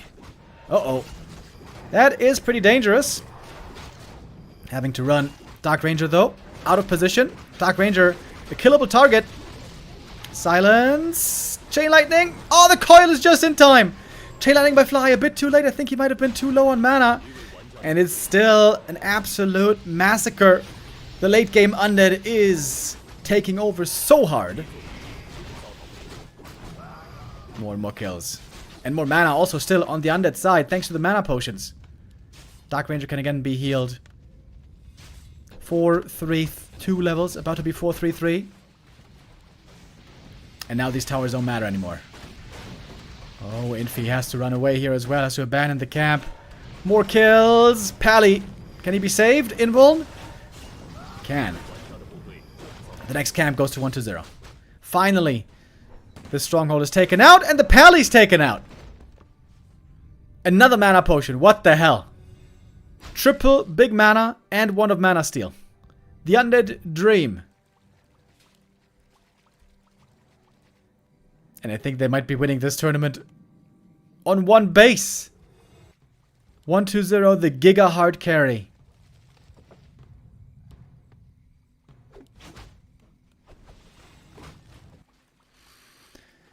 Hardly an army here available for Infi. Fly has decent supply, but not really good units. Also, the Naga, not a hero. Good for this situation. And this is just going to be a slaughter. This is just going to be an absolute slaughter. No way this human army has a chance. Orc TP's in. I don't think 1-0 cares, man. He can just keep fighting, especially with these mana potions. The Blade Master's in. This is the only fighting unit left for the Orc. But it's a Blade Master almost on level 5. Militia trying to help. But what can they do? This is a fully online tier 3 undead carving through the opposition. Much like the Blade Master is carving with the crits. He's revealed in the back though. He knows who the real one is. Chain Lightning dodged with the mirror image. Sick. DK, oh, takes a lot of damage here. Maybe with the hero kill, there is a way to do it. But the Farseer might be dead right here. Indeed, he is. Level 4 on the Dark Ranger. The Archmage also going down. Coil Nova, game over. And that is the end. A-Bomb super strong as well here. So tanky in the front line. Death Knight makes it to level 5. 5, 5, 4, 4. Hero levels on 120 and KK. Literally 8 supply for KK, but enough to win this game, win this tournament, and steal the crown. Infi and Fly have been dethroned, and we got new champs here in the Summer Finals. KK and 120. The Undead God from China and Captain KK. Learned their lessons, knew how to beat them this time around, and they get the win and the 3-1. And our first champion has been crowned here in the Warcraft All-Star League Summer Finals. The 2v2 team. Shao KK and 120. Clap, clap, clap. Congrats. Finally able to take out Infi and Fly. On the final day, the last day of the 2v2 here of the summer season, it goes to the underdog. And what a game to do it in as well. The main base goes down, you think that must be it, but 120 is getting stronger and stronger and stronger. Like Goku in the hyperbolic time chamber, training and training, leveling and leveling. And so the 3-1 victory is theirs. 120 even has the chance of double victory if he manages to win the 1v1 tournament as well. But we have fierce competition here. His first round opponent is Lin. Also we have Happy. Also we have 40. Also we have Kaho. And more players beyond that. Very strong competition here. And this competition will begin tomorrow. The playoffs will begin tomorrow. We have 3 matches there. Also, same as today. All best of 5s. Kaho versus Dice. 120 versus Lin. And Happy versus Labby. And that will be at the same time as we started today. 1 p.m. CEST. We finished a bit early today. We had rather short series, I guess, all things considered. But yeah, we're going to be back with more tomorrow. Where also there's going to be the B2W Weekly Cup, I'm pretty sure. Hold on. Let me double check. Yeah, that's right. B2W Weekly Cup tomorrow on Sunday. It has been moved from Friday to Sunday. I think it's happening mostly on Sunday these days. Can't remember the last time we had it on Friday. But yeah, 2v2 action has come to an end. 120 and KK. A pleasure to see them here. Taking it and taking the crown. And we have a new champion indeed. Will we have a new champion in the 1v1s as well? The playoff stage is going to run for, I think, 6 days, right? I think we're going to end on Thursday. 5 days. Over the next 5 days, Sunday to Thursday, we're going to have the playoffs playing out. The best players in the world playing in the season finals for the big prize money and the big prestige. I'm looking forward to it. I hope I'll see you again tomorrow when the playoffs kick off. And that's it for me. I say goodbye. Oh, wait. I have to cash out the Gamba. Otherwise, you guys are going to be mad at me. There we go. And yeah, now I am off. And I will see you tomorrow. Have a beautiful day. And remember church tomorrow. And then tune in here for the 1v1 playoffs. Peace.